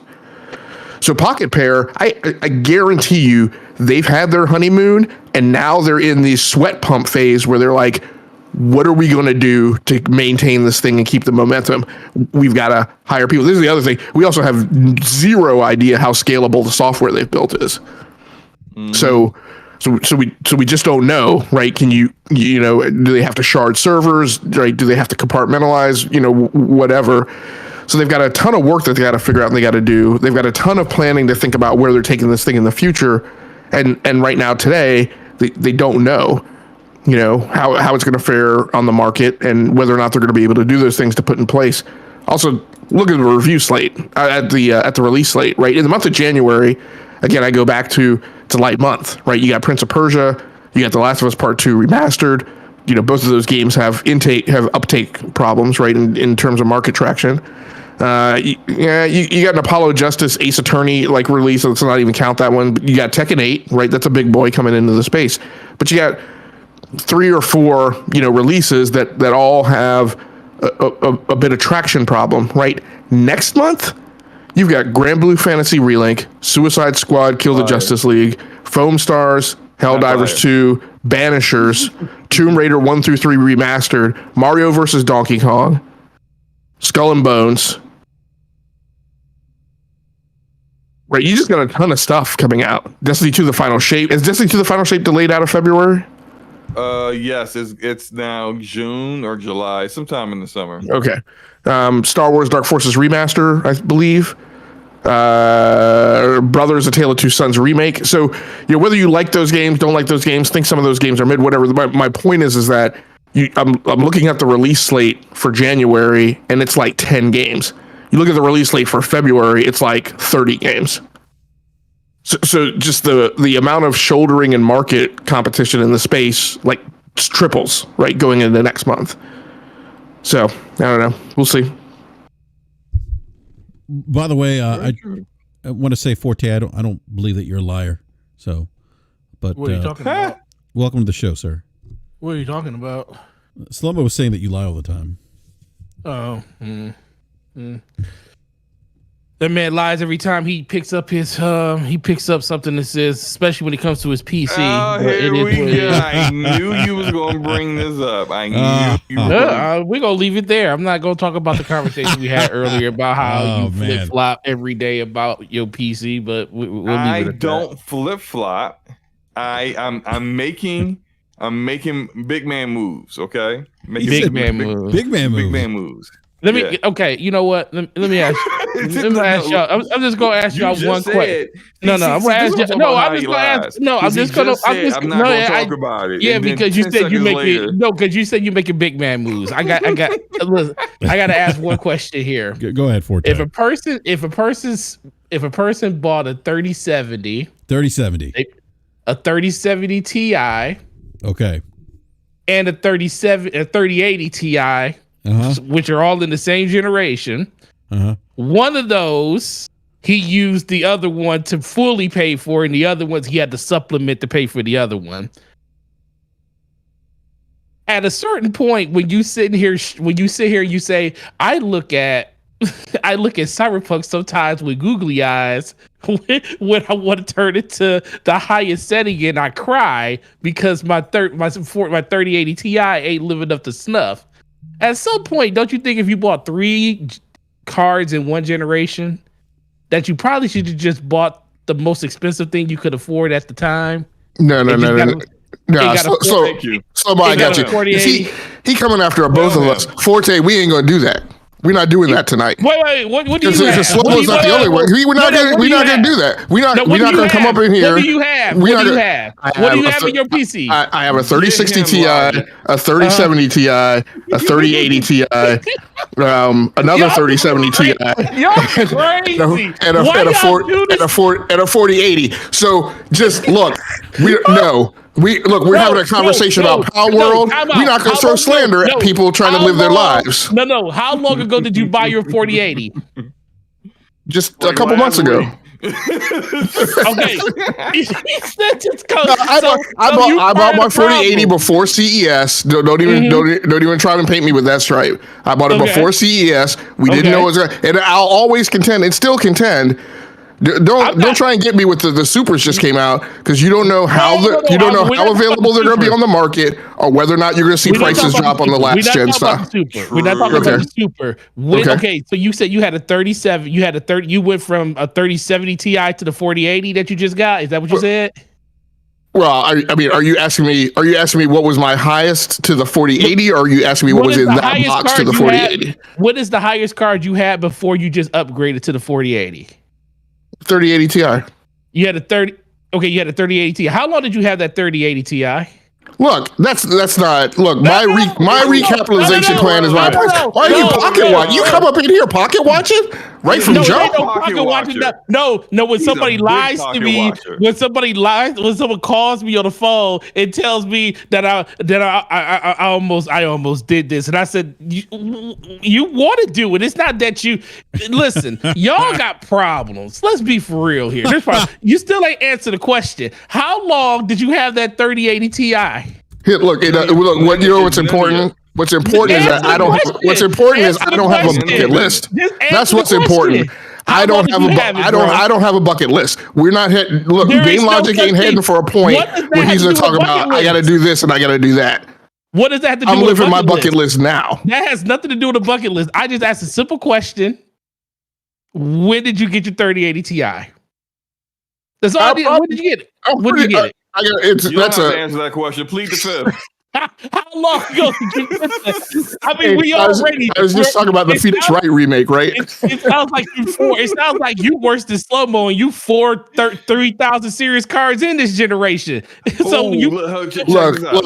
I'm a credible source of PC information. That's where we at. To a 4090 and use the money I sold the 3080 to pay for some of the 4090 and called it a day. Thank you. That's all I'm talking about. No, it's nothing wrong with that. And I told you, slow-mo, when you did the 3070 and you upgraded, I would have been like, why are you upgrading? Why didn't you just wait instead of going from a 3070 Ti and selling the 3070 Ti for a 3080 Ti? You knew it was 4000 series right on the cuff. You could have just waited for the 4000. I made money on that though.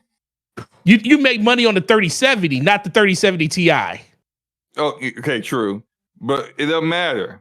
And you still, listen, all I'm saying is it's not nothing to do with pocket watching. It has nothing to do with pocket watching. It's about, dude, you can't sit here and complain about the graphical settings that you cannot achieve. No, you can't, because you had the ability to upgrade before you even, dude, you already knew that graphic cards was where we were going. We've been talking about what the buffer of VRAM was going to be on these games for like years on DPS. So we know that it was going to get outrageous, and we know that you was going to need more than 12 gigs. Look, Yes, dude, it was last year when everyone was like, you know what, 8 gigs ain't enough.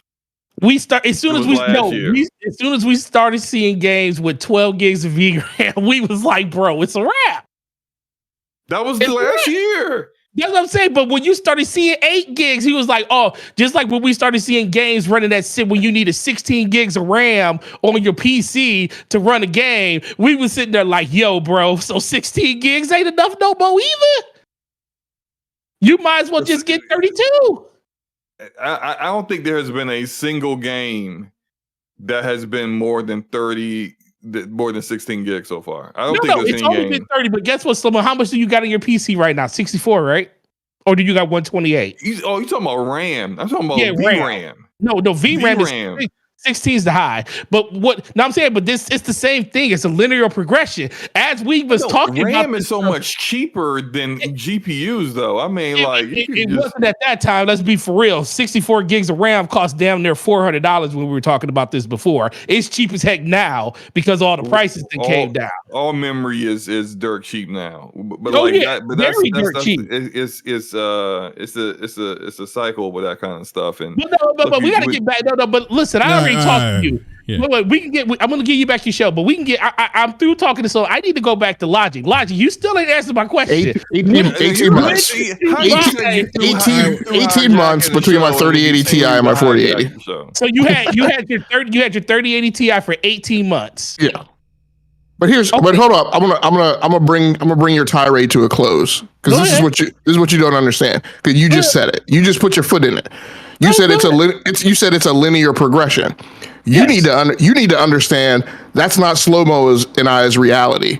We're not bothered with linear. Linear progression was what I did when I was a young man, and where each new car I bought had to be a little more expensive than the last car. That's not where we at. When we need to leap, we make leaps. That's what he meant when he said, "I'm making big boy moves." He ain't made no leap. What leap? He done went from a 3070 to a 3070 Ti to a 3080 Ti, and it's not like he going from a 3080 Ti to a 4090. He going to a 4080 Super. It ain't like That's a big boy move, man. Ooh, man, listen, bro, you make it seem like you are gonna get like God's gift to gaming when you go to that 48. Wow, look, I didn't say that. You know what a lift is? Why are you making stuff up? Going to a 4090 is a lift. Look, Slow-Mo is the most powerful GPU out. I mean, come on now. Slow-Mo, let him catch that DLSS 3 when it comes. No. Guess what? I already told Slow-Mo what the deal was because I already got a nest egg saving up for the next car. I refuse. He gonna spend $2,000 on a 5090 next year. That's what he's going to do. And guess what? It's going to be the only GPU I'm going to have for the next 2 generations. And then I'll upgrade again. And guess what? And then I'll upgrade again, maybe next towards year. the end of the 6th gen. No, I haven't upgraded. I haven't upgraded in 2 years, sir. I don't know what you're talking about. All right, 2 years. Yeah, well. What the? Hey, you the one that's up there changing your graphics card like underwear. Bro. Hey, I gotta focus. Yeah. I'm getting my ass graphics cards like, and then y'all sit up here like, the whole purpose of this is the simple fact: if you gonna buy 3 graphics cards in the same generations to get minimum upgrades, you might as well just bought the most expensive thing that you could afford, so you only have to buy one for that generation. Because that's still more. That will be still more money than I actually spent, and we've been over this forte. You are bad at math. And this is something that you need to accept, man. Okay? This dude, all right. This dude bought 3 graphics cards, and the average price of a graphics card is like $800. People are starting to say that, Forte, that you are pocket watching. Yes, I am. He is pocket watching. Okay, you know what? You know what? Guess what? Don't call me telling me that you almost jumped off a bridge about buying a graphics card and not expect me to look at you funny. And you act like you wasn't gonna do it. Look, he gonna have to do. Let me break it down. Let me break it down real quick. Why was he walking in? Why was he in anyways or Micro Center anyways? Stop talking. All right, let's Slow-Mo talk. We're gonna wrap this up real quick. Go to the last topic. Okay, go ahead, Slow-Mo. I had a 3070. That was that was like $500, right? At retail, MSRP, the Founders Edition. Sure was. $500, right? Okay, I sold that for $850. Yep. At the height of the pandemic, made $350 off that. Bought a 3070 Ti EVGA that was $650. So I'm up here at that point, right? Then I sold the 3070 Ti for $500, and then bought the 3080 Ti right before the 40 series came out. The MSRP was slashed $300 down. It was $900. So at that point, I've only lost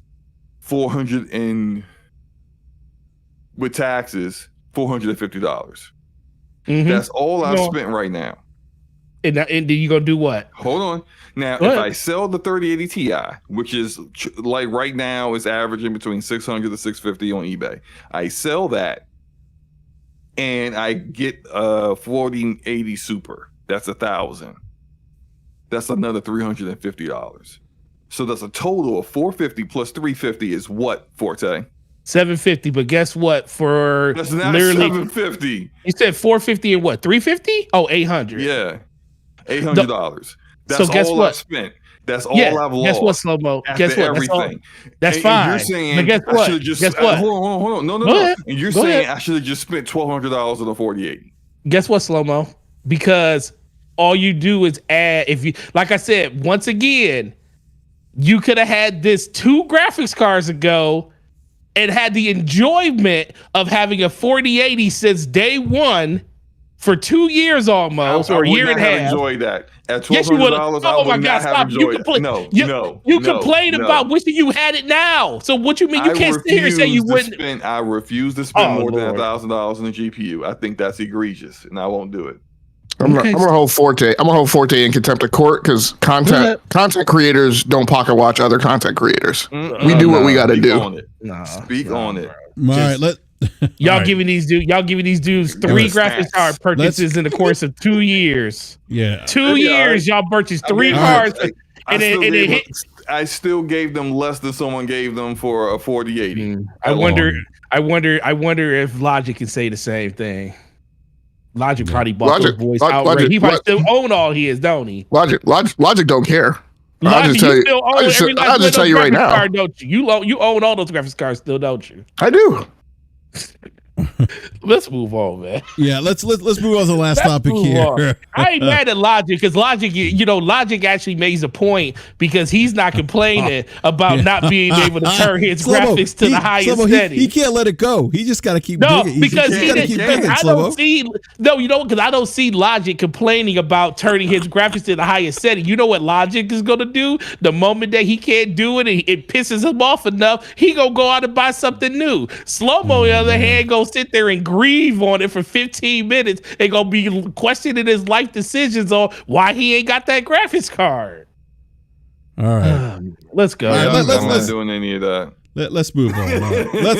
Let's move on here, gentlemen. Let's move on from the PC. This cutscene is crazy. I know how much people love PC talk here in the show, so they hate it. They hate it. That's why. Yeah, that's why you saw like 20 people just dropped out of the live stream. But did they? Yeah. Oh yeah. We'll get in the comment section later. Oh, PC talk, stop it. We'll get that stuff later. We can talk about the NFL playoffs if you want. Playoffs? Hey, you know what? I will be rooting for the Lions. But we're not going to talk about that right now. Because I want to get to this last topic here, and then if we have time, maybe we can talk about the Lions. Wow. And maybe the Commanders hiring your offensive coordinator. All right.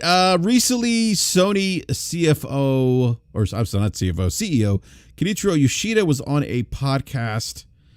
He spoke with the Norges Bank Investment Management, and this is a interview that's been posted on YouTube. And during that, no, it just wasn't the PlayStation business that he was talking about. They were talking other things, Sony related, but PlayStation obviously came up, or the topics of video games came up, and he was asked, how do you see the future of gaming? And Yoshida said, in short, it will be ubiquitous. I can never say that word, by the way. I sound like Forte. Ambiguous, yeah.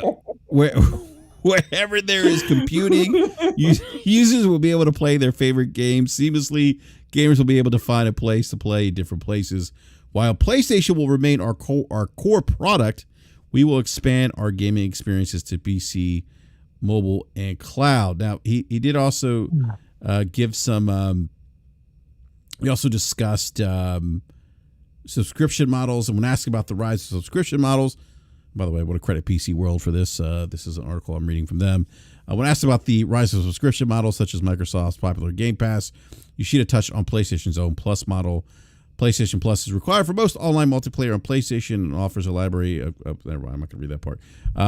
That said, Yoshida isn't bullish on the shift towards paying for access to newer games in a Netflix model. He says people usually play one game at a time, so all-you-can-eat type of subscriptions may not be so valuable compared with video streaming services like Netflix. So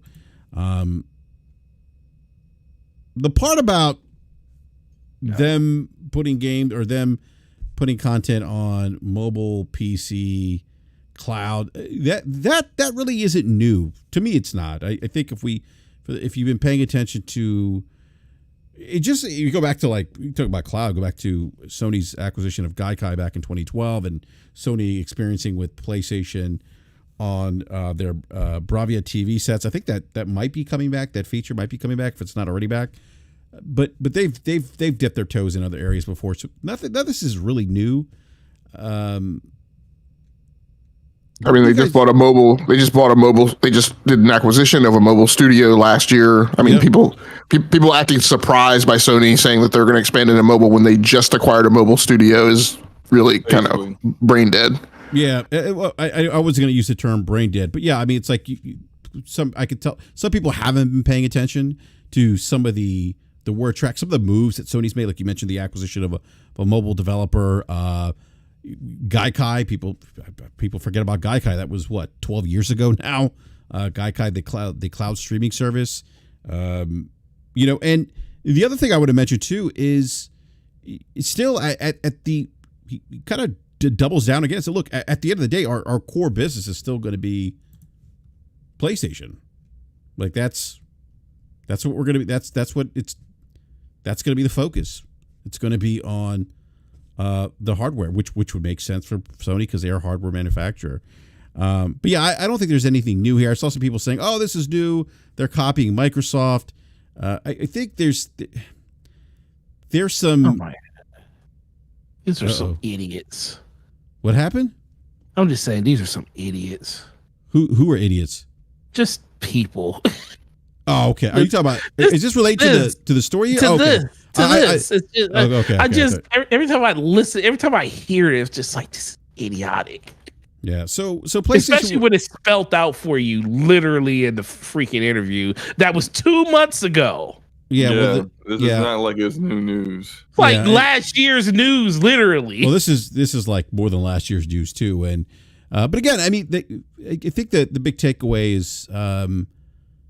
PlayStation will remain our core product, and Layden's talked about that too. If you go back to interviews with Layden where he talks about putting games on PC, he said, "Hey, look, we're going to put games on PC once we hit a point, the PlayStation where we're not selling anymore. We're going to sell them on PC. We're not going to trade one sale for another sale."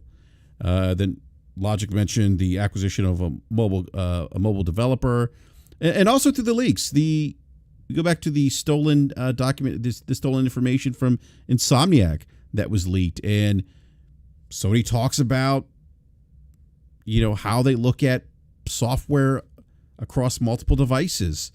They don't believe in unifying software across different devices because of the different levels of compute. They talk about those things. So there are some differences here in strategy, and for some reason people are just missing those slight little nuances, those differences in both companies' strategy. So I want to open up go ahead. Let's go back to August of 2022. When in the Wayback Machine. Yeah. And in the time since then, when I've mentioned, one thing that Sony might want to do now Jim Ryan is gone and we don't really have to worry about it. But I would, but I said in the time since then, Herman Hulst really does a better job of kind of describing what's going on from the studio perspective than Jim Ryan ever did. So let's go back to August of 2022. Let's go to a blog post on the PlayStation blog that's called Welcoming Savage Game Studios and Expanding Our Community. The key word there being used in 2020 was expanding, and that term being used again today, that indicates to me that it's reflective of a strategy that they indicated they were already pursuing back in 2022.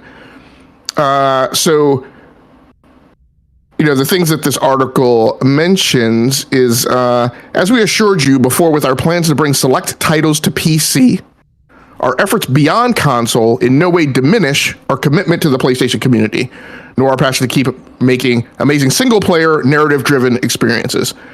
That should speak, first of all, to the PlayStation community. I'll use the term knuckleheads, who always say, "Oh my God, games are going to PC. That means they've reduced their commitment to single-player experiences." No, here's the man saying right here, that's not what we're doing. He mentions our mobile gaming efforts will be similarly, here's one of your favorite words, BRAP, that you and I both constantly use when we have to cover this topic, additive. We're not taking anything away. We're adding to the things that we're already doing, providing more ways for people to engage with our content and striving to reach new audiences unfamiliar with PlayStation and our games. It is extending their reach into diversified demographics of the market, hitting other addressable consumers that they're not hitting right now. So they've talked about all this before. This was 2 years ago, year and a half ago. It's not a surprise. If they acquire another mobile studio, nobody should fall out of their seat, stub their toe. But somebody will fall out of their seat. Nick their face while shaving. Zip their dick up in their zipper. I don't think the fanboys care Logic is about the Franks or the mobile beans? or that they're doing mobile at all, honestly. I think they just care about their games not going to PC. And I think it's also due to fanboy arguments where for years they were saying certain things about PC and what going to PC means, or what any of it any implications to things for other platforms. And then now they see their own platform doing that, and they're like, "Oh no!" I've been saying for years, this is the death nail to your platform, and now they're doing it. And so now they're kind of forced to either admit that they were capping for years or double down and say this is the worst thing possible. Yeah, people hate eating their receipts. Paper don't taste good. Paper don't taste good. Yeah, go ahead, Logic. No, that was it. I mean, it's like you were saying. I mean, I wanted to reinforce what you were kind of briefing and talking about with going back to an actual post that reinforces that, again, nobody should be falling out of their seat because of this. Yeah, I'm not sure why people are acting like this is. I was shocked reading that people are acting like this is some kind of news story. Like, this isn't new news. I mean, even go back to the Insomniac leaks. Like, they spell this out, and I even mentioned, like, the problem with this conversation is people, look, like they're a copy of Microsoft. Okay, if they are copying Microsoft, who cares? So what? The other part, but there are differences in, at least today, and maybe that changes, but there are differences today in the companies, in both the company strategies. They are slightly different, and you see that in the leak when Sony talks about how they talk about and really how they talk about the hardware. They talk about, like, this is still going to be the center of the core. And I know I was having a conversation with somebody on Twitter about this. Well, Phil Spencer said, it's critical and it's the center of their business. I'm like, well, yeah, but the center and core aren't really interchangeable words. They mean different things. And, they're essentially doubling down on the hardware being at the core of the business model. Which would make sense, again, because Sony's a hardware manufacturer. Like, that shouldn't surprise anyone. They're in the business to make hardware. We've said this on the show a million times. Their approach, very Apple-esque in a lot of ways. That should be also, they are expanding their accessories side of their business into PC as well. They have two different and they have two different brands and marketing for it as well. I'm actually doing this podcast with the PC branded gaming earbuds, which are awesome. Doesn't have all the features to the they decided to release these earlier than the ones that are thank you Josh end zones. The Pulse ones are better than these because they have all the features and they came out a little bit later. But they both work for PC and PlayStation. But the headsets, the monitors, like if you look at the commercials they have for that stuff, they're showing like they're having a actor pretending to be a PC gamer. It's like they have a PC, they have a monitor on a desk, very much with how PC gamers choose to play their games. They're not sitting, even though you could do this, they're not sitting on a couch with a big Sony 65-inch TV and a PlayStation. No, they know who they're marketing these products for. And so they got plans to expand into PC, and that's not changing. I mean, like there's a lot of rumors that came out this week about what games would be releasing that were formerly PlayStation exclusives that will be coming to PC this year. And, a lot of it's from places like 4chan, so, you can't really take it all as the gospel and whatnot. But there's big talk about Until Dawn and stuff like that. Like,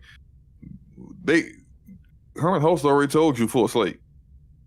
Like, he told, like, the whole slate, the whole everything.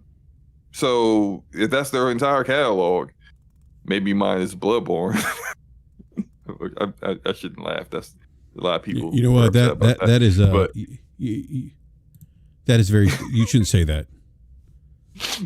I know. It's mean. There's a lot of people that wish Bloodborne would get some love, but still, it's just they have plans for PC, and I think that just because their plans are somewhat different than there are a lot of people who are hoping and praying that they end up doing exactly what Xbox is doing. And maybe at some point, I mean, we already know they decided to do day and date on the live service games, which is smart because you want as many players playing your game concurrently at the same time. And if you can get something to blow on PC, I mean, we saw how Palworld turned out, like a lot of stuff that blows usually blows on PC first.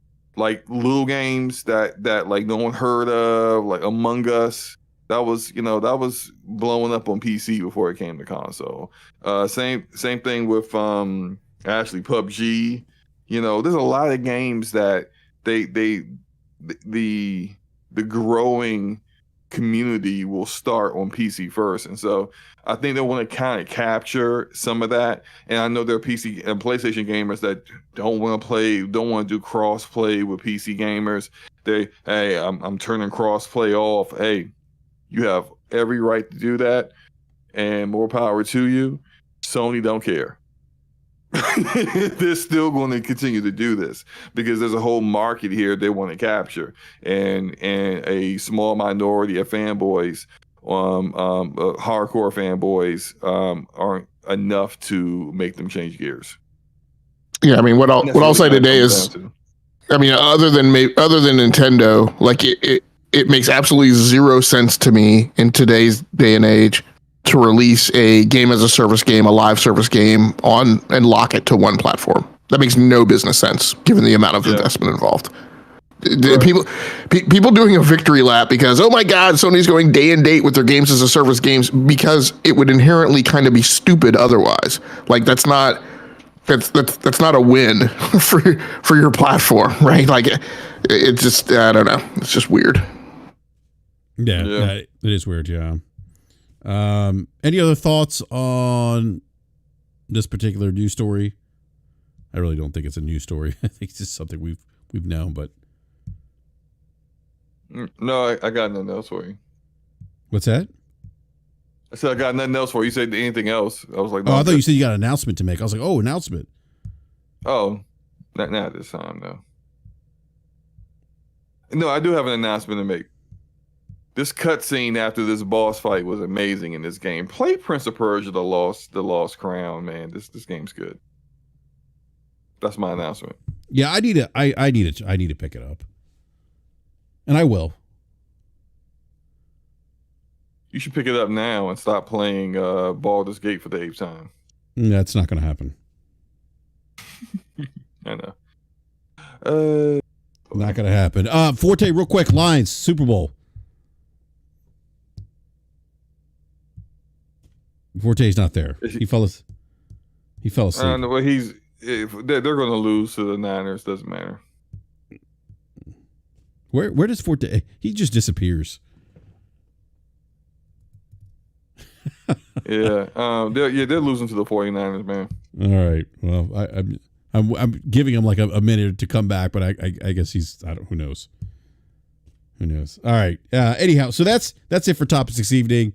We're gonna go ahead and wrap up the show. I want to give a big shout out to everyone in the live chat. Thank you so much for hanging out with us. Really appreciate it.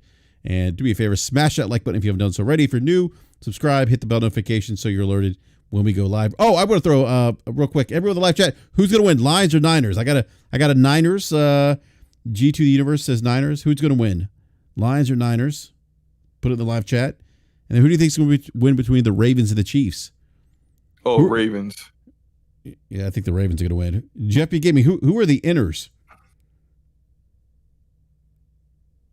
Jeff, he says Teddy says the Ninets. Good grief, Jeff. Jeff is struggling. All right, we got a couple Lions. Lions. Priscilla says Lions Chiefs Super Bowl. I'm going with the Ravens, Slow-Mo. I think they're best team right now in the NFL.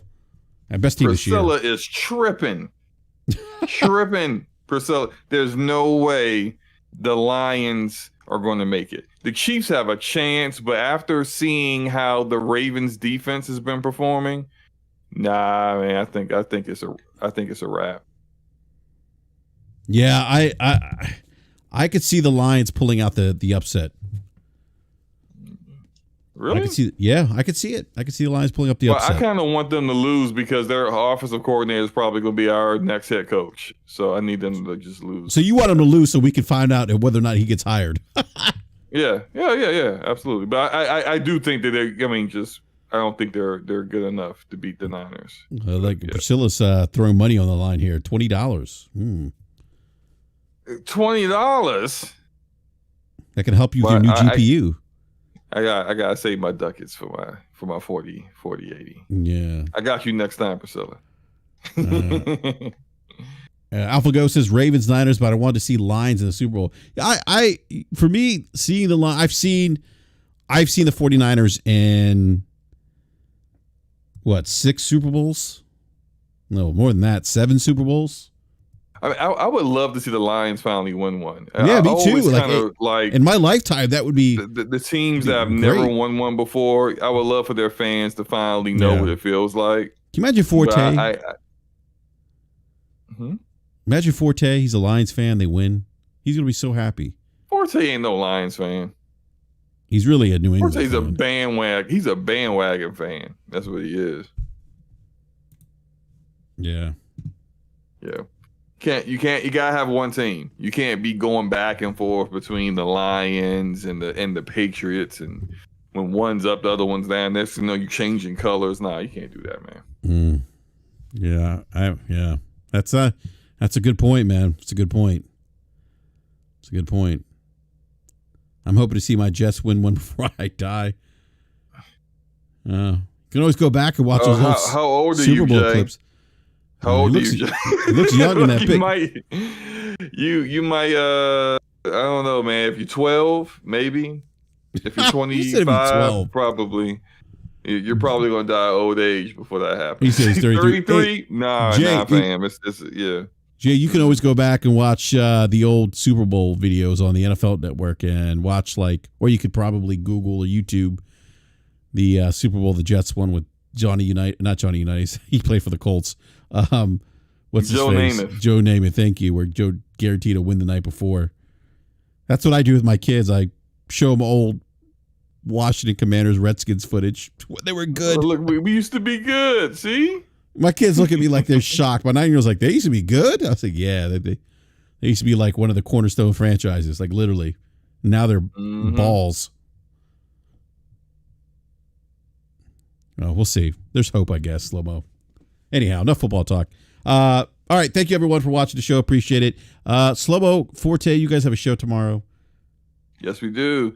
DPS podcast on the DPS Damage Per Second podcast channel and my channel as well. We're going to start doing something a little different with the podcast to kind of generate more. We would like to have DPS just be on the DPS channel, but we got a little plan in play to kind of make that transition happen, and we'll make the announcement about that tomorrow at 9 p.m. Eastern Standard Time. So just check it out, and we'll see you there. Awesome. Yeah, looking forward to tomorrow's show. Logic, I don't know if you want to be found, but if you do, let everyone know they can find you as well. Nah, just catch up with me sometime later. Got a lot of stuff going on at work right now. All right. And then Forte, are you there? He's not back yet. All right, Forte. Remember that time he fell asleep in the middle of the podcast? Yeah, he was snoring. Yeah, it was great. That was pretty funny. Good times. Good times. It was good times, yeah. Good times. So, all right, everyone. Have a great rest of the evening. Thank you so much for hanging out with us. Please, again, smash that like button. If you're new, subscribe, hit the bell notification so you're alerted when we go live. And we'll be back next Wednesday. I may do a BRAP rant, actually. Tomorrow. What? Tomorrow? What? Be back tomorrow for a rant. No, no rant tomorrow. But DPS tomorrow night, though. Is it? Oh, yeah, tomorrow is Thursday. Yeah, it's Thursday. DPS It's Thursday. Yeah. He don't even remember when the podcast. No, man. Today's a hard day, man. Forte, if the Lions win on Sunday, are you going to go? If the Lions win on Sunday, the fact that Jim Harbaugh went back to the NFL won't hurt as bad as it hurts right now, but it's fine. What do you guys think about losing your offensive coordinator to the Commanders? Oh, Ben Johnson, congratulations. Y'all going to get a good one. You know what's funny is that Hank Freely, what is he, offensive assistant? Yeah. My cousin went to high school with him. He's actually. Really? So, Slow-Mo, I don't know if you know this. Hank Freely used to play for the Philadelphia Eagles, who's now. It's rumored that if Ben Johnson gets a head coaching job in Washington, that Hank Freely will be the offensive coordinator. Hank Freely played football at Gaithersburg High School in Maryland. Oh, it's crazy. Yeah. Oh, damn. I'm sorry. This is, I think this actually constitutes breaking news. Wario64 posted about 33 minutes ago on Twitter a legal letter from the Pokemon Company. Inquiries regarding other companies' games. We have received many inquiries regarding another company's game released in January 2024. We have not granted any permission for the use of Pokemon intellectual property or assets in that game. We intend to investigate and take appropriate measures to address any acts that infringe on intellectual property rights related to the Pokemon. We will continue to cherish and nurture each and every Pokemon and its world and work to bring the world together through Pokemon in the future. In other words, fans, what you just heard was shut it down! Shut it all down! Go down now!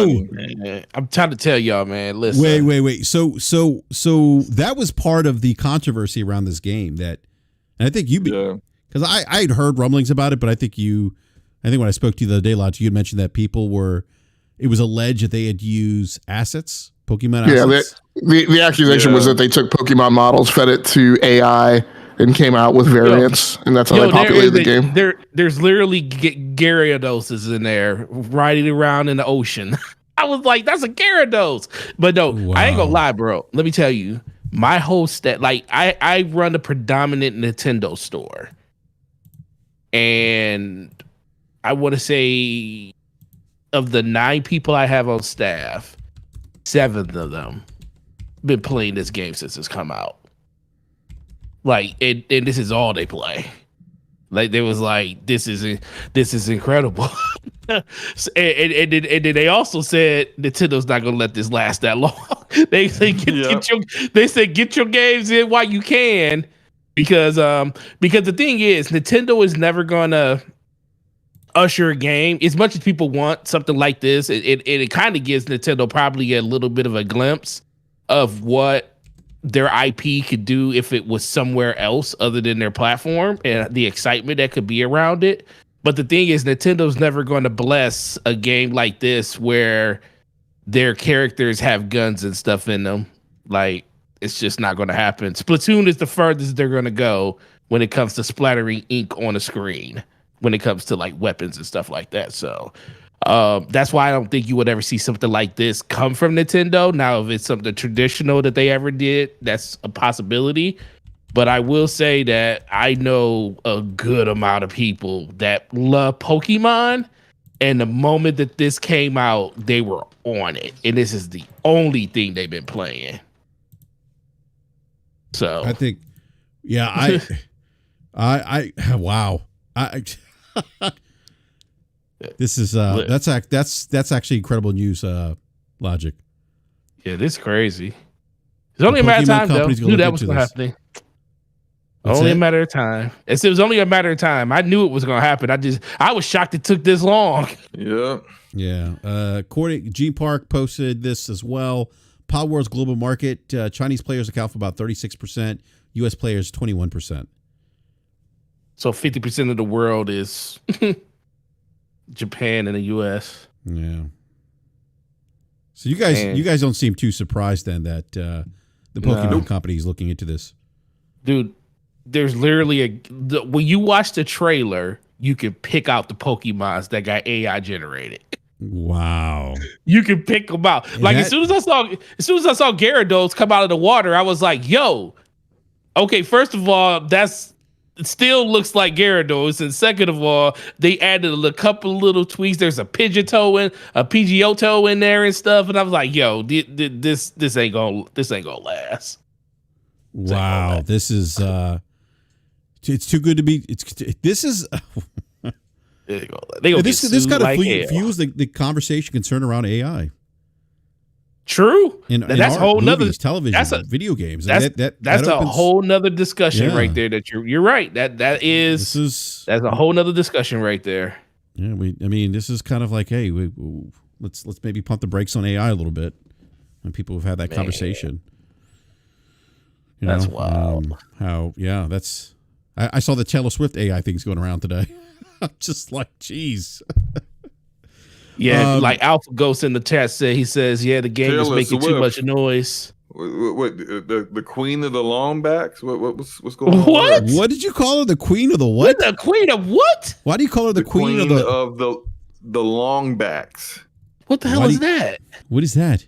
Oh, I know what you mean now. when you ain't got no slow-mo. You are funny, man. Oh, god damn! I got it now. Slow-mo. But trying to say there's no bumps there? No, there's nothing here. But Thick Taylor is better than the Taylor we used to have, right? Oh man. Can't be talking about that. Who? Thick Taylor. That's a comparative statement. I'm not saying she's thick. I'm saying Taylor Swift now is Thick Taylor in comparison to the Taylor we used to have. Oh yeah, absolutely, yeah. And she put a little meat on her bones. The other Taylor like back there or something. Now what happened? Oh man! On her long back, dog. No. He said the queen of the long backs. I'm like, what? I was like, oh, now I get it. It's a very prestigious position. That is terrible. Man. Hey, It Travis depends on what position you're watching it at. Oh, okay. Travis Kelce will beat you up, Slow-Mo, for saying that. He would, man. That's gonna be his wife. That's wifey. He gonna marry that woman after he retired this year. He said, "I think I might wife her." He got good hands. Maybe he can catch that. Oh my gosh! That should be an easy grab for him. His hands might be bigger than the whole thing. Oh man, you guys are. Yeah, and I know the Pokemon company is not. I mean, they're not solely owned by Nintendo. Nintendo owns a part, but in general, I guess I would assume that their approach to legal topics is the same as Nintendo's. And I mean, what we know is Nintendo doesn't speak on anything and not take action. Right. Yeah, and especially if like Forte saying that they are literally like carbon copies of characters in the game. That's a problem. And they're close enough. You actually know what they are. And they're like this. I mean, did we see what Rockstar did with Remedy? with the whole logo? Don't all they need to say is to have like a real case. All they need to say is that the likenesses of these assets and these characters in this game are so close to our IP and our characters that any reasonable person could look at it and think, "Oh, this is Pokemon," right? Like if it's so close that it's hard to tell the difference between them. All they gotta do, yeah, you're right. All they gotta do is show a picture of one Pokemon next to another one in their game and be like, "Tell me what the real difference is." Yeah, I mean, that's the easier thing to prove. If you're going to go after somebody for copyright infringement, going after character models, dialogue, or major story elements, it's kind of the easier route to take and set you up pretty good. Well, dog, listen. The fact that you literally take snow globes and throw them at throw them at the pals to catch them. I'm like, yo, so you just took a little shiny ball and made it look like it had a little element inside of it instead of it being a master ball. So did they just take AI and just reskin this whole thing? That's what it sounds like to me, Forte. It sounds like they just took the assets, applied AI. I don't know if they did that. I do. Okay. I put it like this. I didn't even really think about AI until this conversation just came up from them about, stuff like this. But when I think about it, I'm like, you can see where they took a character and ran it through an AI generator probably to come out with something different. There are a lot of I will say that there are a lot of unique things or, character models in this game. But if you watch the trailer, the initial trailer, oh boy, the ones that they show in there they're spitting images. They could be a second cousin to some of those Pokemon that you see in Pokemon. They may not be first cousins, but they are very, very close second cousin. Yeah. Well, all the way down to the type of Pokemon it is. How quickly do you guys think we will see a official response from them? I don't know. I mean, this is an official response, but this is more like a warning shot. Like we about to rack off on you. So like, when is the actual bullets about to go flying? When do you think the game's gonna? When do you think they're gonna shut the game down? I think it'll be down by this week here. Yeah, I mean, I think where they're going to go, and probably the paperwork they already have drafted, like I said, or else. I mean, I feel like what Nintendo does is like the shit's already set up right before they open their mouth. So I think the court documents are already filed. So I suspect that what they'll do is a cease and desist, and that'll strangle the game like immediately until this is resolved. But yeah, I think what they're going after, and the thing that'll make it weird. So I don't think they'll go after the whole game because obviously they didn't copy like the Pokemon game.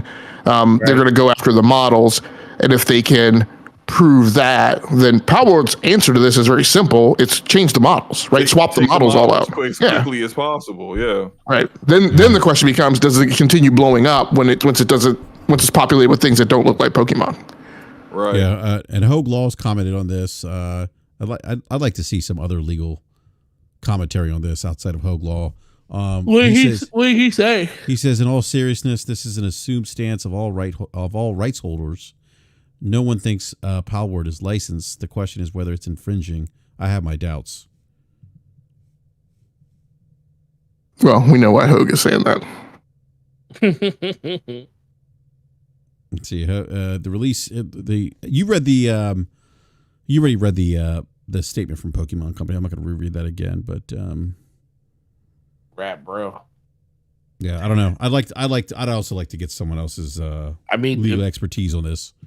Depending on the leather of the law, when it comes to copyright infringement, the thing is, it's not like transformative works like on YouTube where you could take somebody's content and do a reaction to it. Do a reaction. That's transformative. Yeah, it's not something like that. It's like this game, like they took there's literal elements like all the way down to the type of like I keep going back to Gyarados. I look at Gyarados and I'm like, I did in my mind, I'm like, yo, that's Gyarados. He's in water. He's a serpent.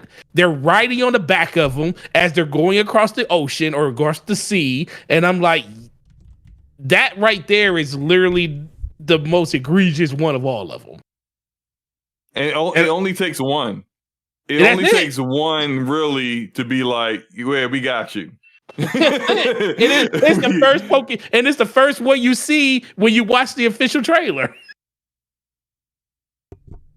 Crazy. Yeah. International Trademark Association, the right of publicity and its intellectual property right that protects against the misrepresentation of a person's name, likeness, or other. Oh, what is this? I'm sorry. I'm just be sick here. You actually click on this I do agree with Logic, and it's something that I thought they would do as well. That like I said a lot. I think on Lucas' show last Saturday that the smartest thing they could do is to they know what they did, and if it is absolutely the case that they infringed on the Pokemon copyright, I mean, look, you're already like a lot of your gameplay is very similar to it as already as is. Take your massive profits that you've gotten so far because you only spent $7 million in the game and you've made so much more already. Mm-hmm. Use that and hire some artists to switch this stuff out before you the hammer comes down on you. Yeah. Yeah, I'm trying to look at some I gotta look at I was trying to pull up some US copyright stuff, but I need to do that another time. Oh my god, the Pistons won a game today. Can't believe it. Yeah, I think this thing could be this could turn out to be interesting.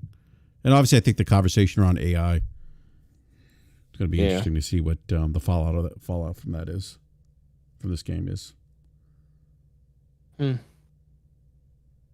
Cool game, though. I will say that. Yeah, I haven't played it. Well, I mean, have you played it yet, Forte? Mm-hmm. Oh, okay. Well, I have it installed. I might play it. I don't know. We played it. We was playing it. What was that? Monday, because I was at work and they had their laptops out. So I was playing on somebody else's account when I was there because they were just playing it. I was like, man, what is this? And it's like a fake Pokemon game that might get shut down by the end of the week. And I was like, oh, let me see. And I was like, oh, yeah. Money. If they, yeah, I think Nintendo still might come after them. Even if they switch them out because, like, I mean, you made 7 million. You sold 7 million units with our IP, the likeness of our IP before you made those changes. And there are people who are going to forever associate Palworld with that Pokemon game with guns. So Pokemon game with guns, bro. I think they're probably still going to get hit with it, but at least they might be able to minimize this and keep the game going if they make them changes. But who knows? Yeah. Yeah, I'm looking at some. I need to do a little more research on this. I saw something popped up that said the United States Copyright Office and the DC District Court ruled that copyright does not apply to artificial intelligence generated art. But I gotta read some more stuff. All right. Anyhow, interesting story. It's gonna be interesting to see how this plays out.